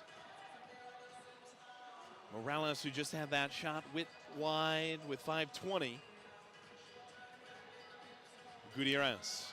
Costa. Cardenas working in front of Pollo. Costa. Sending through. Perfect anticipation from Pollo.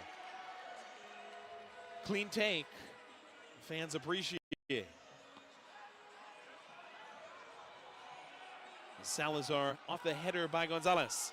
Salazar! Diving save from Pollo!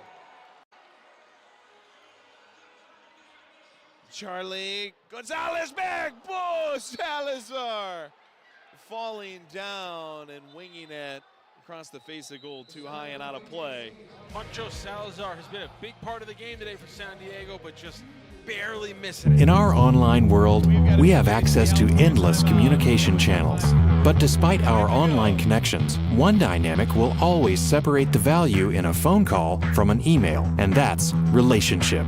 Growing businesses and customer relationships live and die by the phone system, and an enterprise phone solution is the key to bridging the communication gap between you and your customers. At Spectrum VoIP, we exist to make sure your communication is seamless, consistent, and reliable.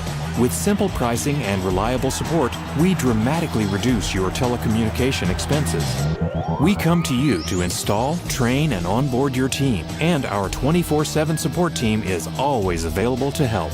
Our interactive web portal has endless features that include the real-time data you need, the ability to record, download, and re-listen to phone calls, and sending SMS text messages straight from your computer. And the best part is that all of this is available in the palm of your hand. Since reliability is one of your top priorities, we make it one of ours. So what makes us different? We don't just connect your phones. We power your connection with your customers, your team, and your next level as a business.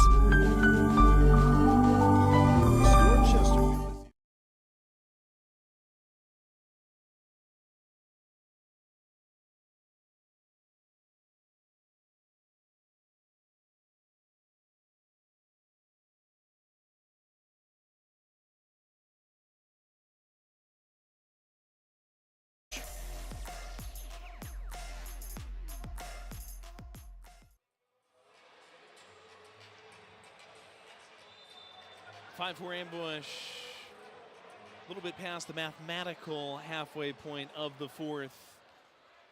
And now through the official timeout.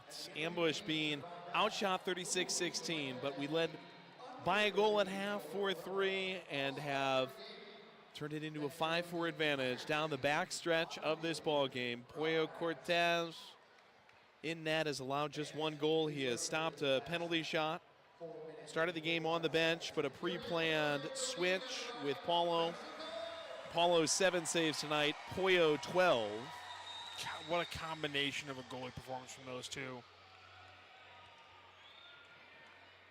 Cortez starts us up now. Tayu off his chest. Gets it around the Lindenwood side. Last night's loss in KC snapped a 10-game unbeaten streak for San Diego. They're not accustomed to losing 2 in a row. Charlie Gonzalez touches it in the air, but Mo Ndiaye has spilled courtesy of Salazar. Foul on Salazar, and Salazar, I'm not sure if this is genuine or not, but he's offering to help Mo up, and Mo. Looks like he's gonna stay on the field, not even gonna limp off. Wow. Man, how He's crucial dealt with some has cramps. he been, Joey, on defense tonight? Accepts the hand from Salazar, who now stays close to the ball. Restarts, set pieces, huge for the ambush. Ooh, steer away! box? Did he chase it out of the box? Did he chase it out of the box? They'll say Oh, no. that ball came over the line, Joey. He built a bird's nest around it. That ball came over the line, and the red flag says they think so too. Is a challenge. Snare Williams misplayed it. It dings off his chest. He pops out as Tayu went for an insurance goal, and it looked like it rolled over the line at the top of the box for a handball and a penalty shot to come. We certainly hope so. Danielle Chesky and Mo Ndi kind of smiling about this situation as the referees go to the VCR for the second time this evening. And the ambush, you can hear Dylan Hundeld, among others, saying obviously it's a handball, and they want to make sure that everything's on the same page as Ibarra and Chesky head to the replay review. We've got several to shout out tonight. Shout out Craig Elston, announcer with the San Diego Sockers. Love listening. Craig, shout out to JP Della Camera, the guy who supervises all the announcers. JPDC's in the house with us this evening. And you know what? Shout out to our old colleague who used to run the show down on the floor for the ambush, Lux, who became the first woman in MASL history to color commentate a game when she stepped in for our good friend Nick Vassos on the KC broadcast last night. Lux St. Lou, congrats to you. Yes. We'll get another look. Lux St. Lou over in KC. Snare Williams clearly misplayed that. We love you, Lux. We miss you. I mean, it Congrats. Jumps up, kind of flying fishes under his body. I think he was over the line. Tayu certainly did. That ball came. It should be a handball. That ball went over the line. I mean, the 1571 in attendance certainly seemed to think so. And the ambush are saying, what are you waiting for? This should be an easy call. Ibarra out of the box now. If Snare Williams was Kevin No. Dyson, if Snare Williams was Kevin Dyson, we might not have a Super Bowl win in this town. Is what I'm saying, Joey. That was over the line. That was over the line. I would love to hear what the explanation is right now inside of that little huddle. I guess we'll have to Donnie catch it Alberti and company. Under review, right, with Ryan Sigich and not Phil the first- Levanco every Friday on and MASL TV. Not the first time the result of a handball, no handball call on a goaltender, and whether or not he was on the line, past the line, what have you. Not the first time it's going to be a controversial moment on that show. I'm stunned, but maybe there's not a clear enough view. I mean, his body's kind of blocking where the ball is. Maybe that's an explanation. I don't even know. But Almeida has an acrobatic block on the first one. Now Ruggles lets it loose again. Briggs on the defense against Morales. 4 minutes left. Ambush still up by 1. Morales trying to change. Morales! Oh! Pollo! 13? And Cortez. DSC Trace. Big saves tonight.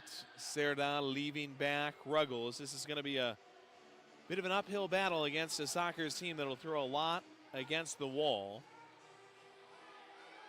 We got a guy pulling on a 6th attacker jersey right now. Looks like it's Gonzalez. And the keeper, Snare Williams, after escaping being maybe the goat of the game, I mean goat in a bad way, by misplaying that ball, he goes to the bench temporarily. It is Gonzalez in that pink long sleeve jersey.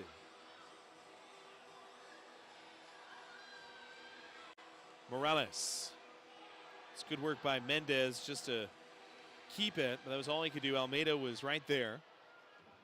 Under 3. Ambush 5, Sockers 4. Morales.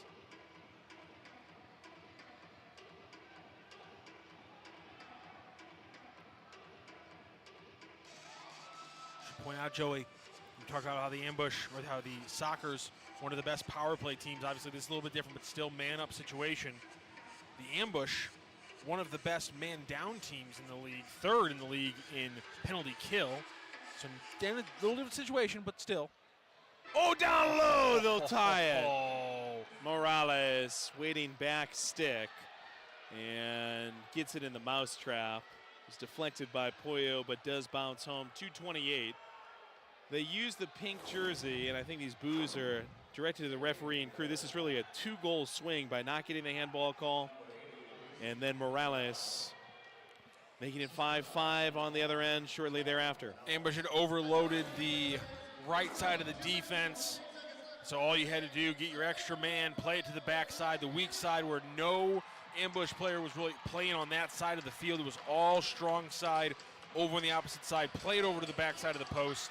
And he's able to beat Pollo, who's almost, I mean, Pollo was this close to stopping that one. Would have been maybe the most impressive save of the night. Now the ambush have 2.5 minutes to try to close this one out in regulation. Obviously, score one. You love it, the plays that he's made, the saves he's made, but you knew the luck eventually would run out with just the sheer deluge of goals. 38th of shots. 38th shot on goal for Not the 5th really goal of the night. A deluge of goals on either side. This is not a particularly high indoor score. Duduka wants to go real quick. 38 shots on goal. The ambush scored their 5th goal on their 15th shot on goal. It took the Soccer's 38 shots on goal to get number 5. De Oliveira in front of Mo. Restart ambush. Ruggles, as that went nowhere. Thomas moving the other way. Gutierrez, the long ball. Tristan Austin getting significant minutes late, heads it away. Really interesting that we haven't seen Tristan Austin really at all in the first 3 quarters. Now he's getting an extended shift. Mendez.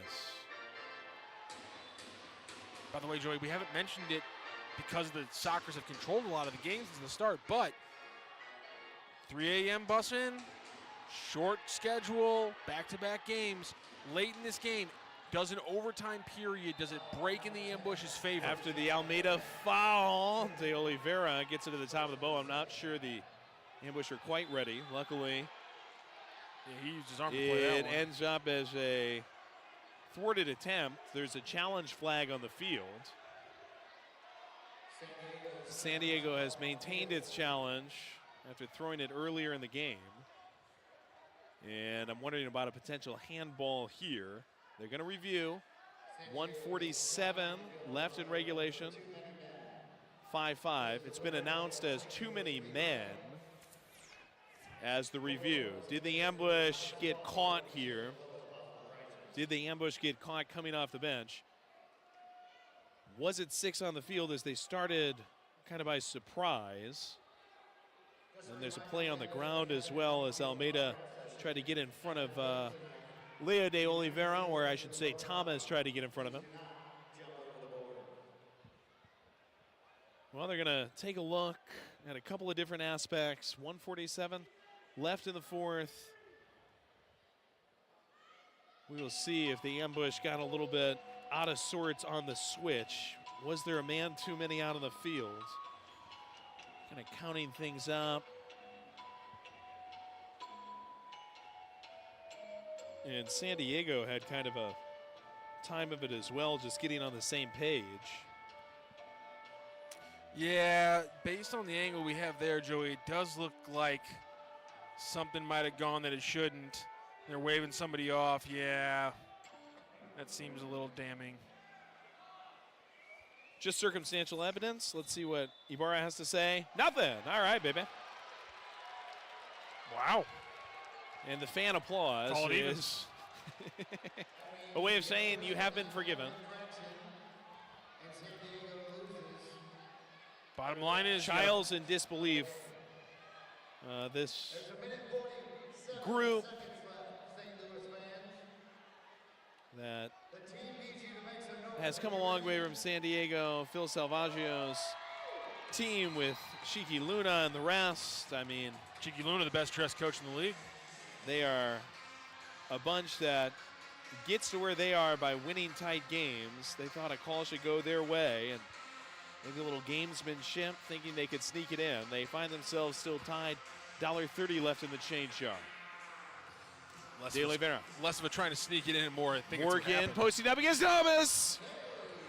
Pollo gets a little bit of the glove to it. Morgan rescues. Costa dance move against SK. Cross field to Leonel Morales. Pulls the string. Luckily belts it high. 73 seconds left in a 5-5 game. Good job by the ambush there. Throw bodies in front of him. Force a bad shot. Had to do it. They've done a good job of switching sides in the ambush when they play so heavy to one side. Again, 2 Sockers that time standing on the weak side with space to maneuver. Sudden death overtime lurking. Briggs wildly. Morales on the settle out of the circle. Austin goes down. No offensive foul coming. Mendez refeed Morales. Toss him like a sack of potatoes. Gets some space against Almeida. Sends it through the middle. Gutierrez. And a pop off the body falls for a Hundelt. Fire axes it out. 48 seconds. And the clock has stopped. Foul on the Sockers. Ambush, a free kick in the back. Mo comes back for it with Mendez closest to the ball. Handball on Mendez on the clearance by Hundelt. And Mo is going to call time. Ambush going to get on the same page. Well, you have Tayu, who is positioned front of the field as you'd expect. How can you get a window for Frank and get a potential game winner? I think so far it's been presented as you as the long ball has been the way to get the quick offense against this soccer team. And again, a little bit long in the legs of this soccer team, a little bit tired considering all the traveling. And so I say that's the play right now. You get a quick turnover, you get a long ball to Frank Tayu, spread out and stretch this defense, particularly get a guy like Tristan Austin, who's young, who's got a lot of energy, hasn't been playing a lot tonight. Get a guy like Will Eskay, who's always ready to outrun a team. Get those guys running off of that on the backside so that Frank has an outlet. That's how you score a goal. Two teams will meet again March 7th. Will it be a chance for a season sweep for the Ambush? Will this be the 4th victory in 5 games ever against the San Diego Sockers? A lot of questions. The Ambush fighting for a playoff position, and a game like this that feels extremely winnable. A game in which the team has had a 2-0 lead and a 4-2 lead and a 5-4 lead. Never trailed, have performed well against a somewhat beleaguered and fatigued Sockers team, but it feels like a game we should win, especially in front of the Alumni. All these great St. Louis Ambush alums, Daryl Duran, Mark Moser, our good friend Matt Kimball, who is up here at the start of the half, and plenty more, Kevin Hundelt. Great to see these guys out here as the Ambush try to stay in the playoff picture right now. In 8th, 11 points. Going to 14 would be incredible. You get 2 if you win in overtime, 1 if you just get there. The Sockers in 4th. Technically, right now, though, a win tonight would put them back in 2nd. They own 28 points. Everybody chasing their next opponent, Chihuahua, which is at 37. Snare Williams in net on the other side. Out of the timeout, called by the Ambush. Mo NDI into the corner. Ibarra's whistle. We go. Mo just over Tayu's head. Clip to the board, SK. Dancing against a double team. Wedged away from him. Cardenas and Costa get it to De Oliveira. SK slips. Cross field, Costa. Under 30. Costa wiggles by Almeida. Pulls it back against Mo. Takes a shot. Wide of the pink. Tries to rescue it as SK popped it up. Ends up out of play. Goalkeeper distribution for the Ambush. 21 seconds left. 5-5. Gabriel Costa continues trying to build on a talented young career. What a play that would have been. Catapult by Pollo. Wanted Tayu, shouldered away. Mendez, no nonsense. 10 seconds. Oh, no. Mo tries to bust it up. Hits off Costa outside to Mendez. Fronted by Hundelt. Less than 10. Leo outside the gold line. Makes space. 3 seconds. A shot. Big time block. El Abuelo. Lucas Almeida sends it to overtime. Cardenas trying to get his attention on the way off the field. That's a huge block from Almeida and fires us up, going to a 10-minute sudden death overtime period. Ambush 5, San Diego Sockers 5. Extra soccer on the way right after this on MASL TV.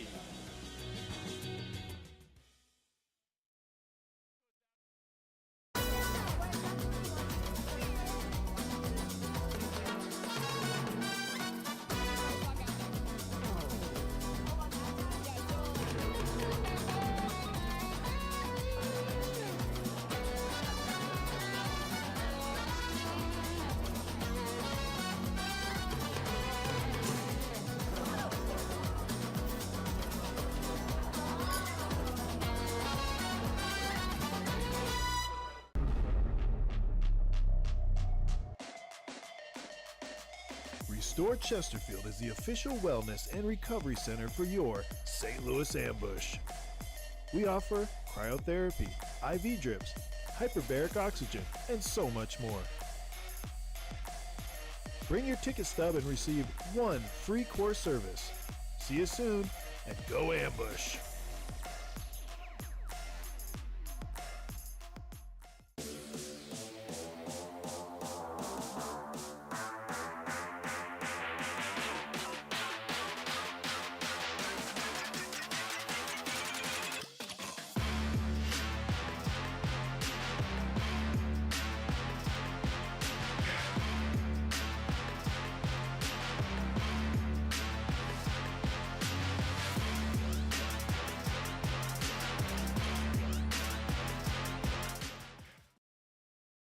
The wait is over.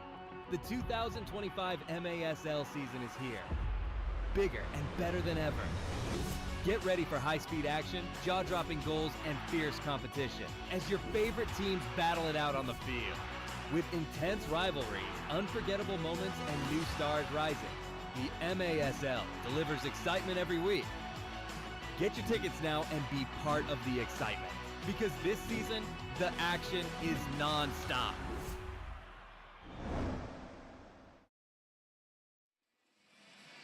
Overtime soccer at the Family Arena in St. Charles. Ambush Soccer is headed to a 10-minute overtime period where there are no coaches' challenges, where each team gets 1 60-second timeout, in which goes 10 minutes unless somebody scores.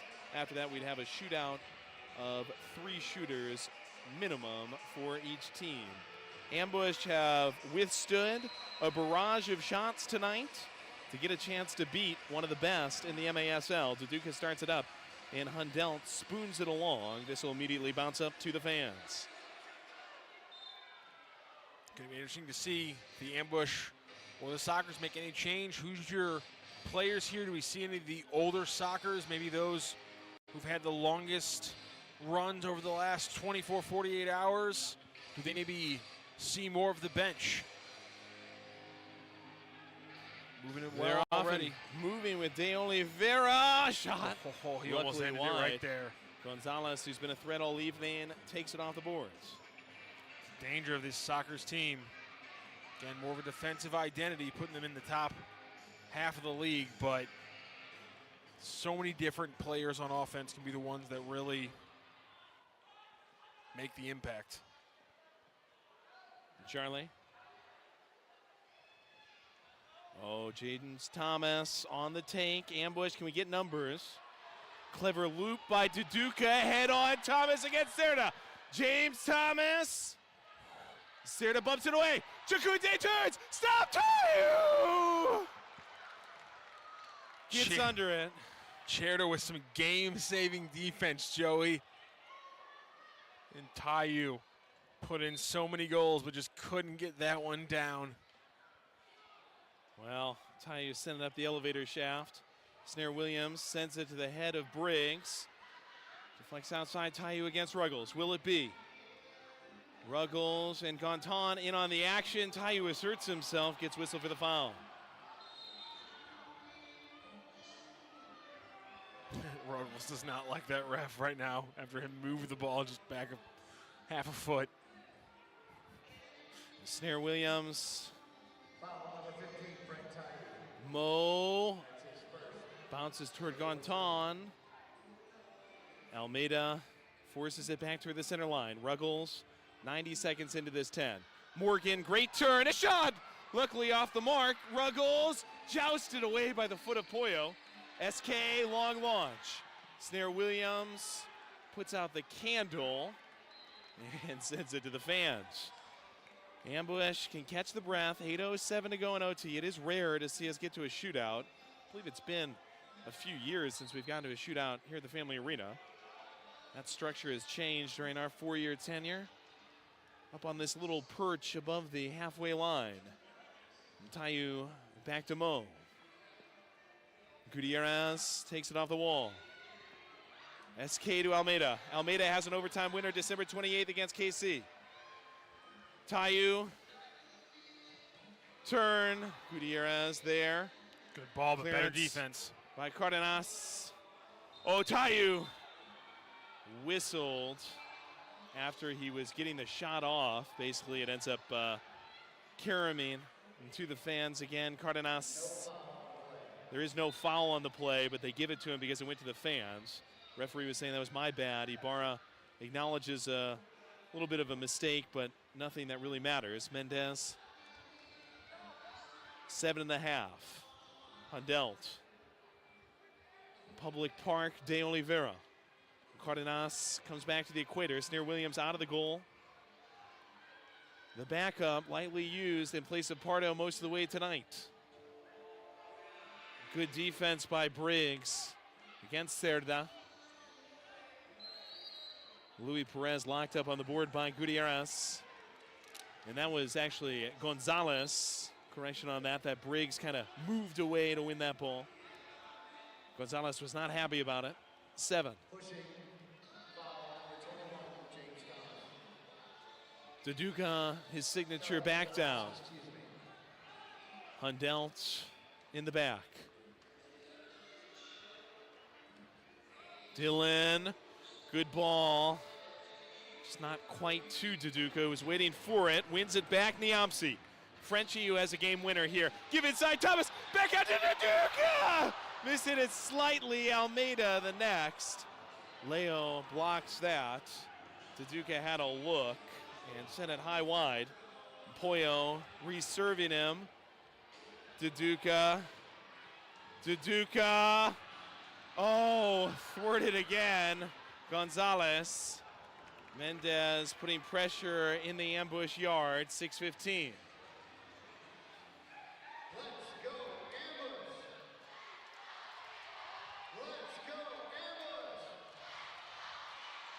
Almeida, Chile splashes, almost an own goal.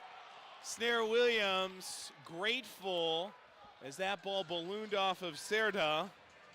Gonzalez, over the top, Morgan, slightly loose.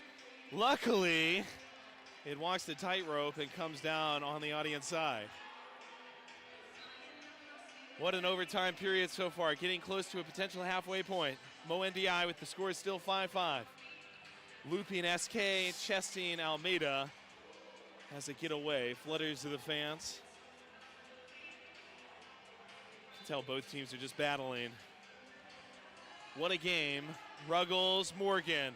Cardenas pulls it to Gontan. Gontan, sliding Cerda, easy save, Pollo. Gets down on the parquet. Mo trots it. NDI.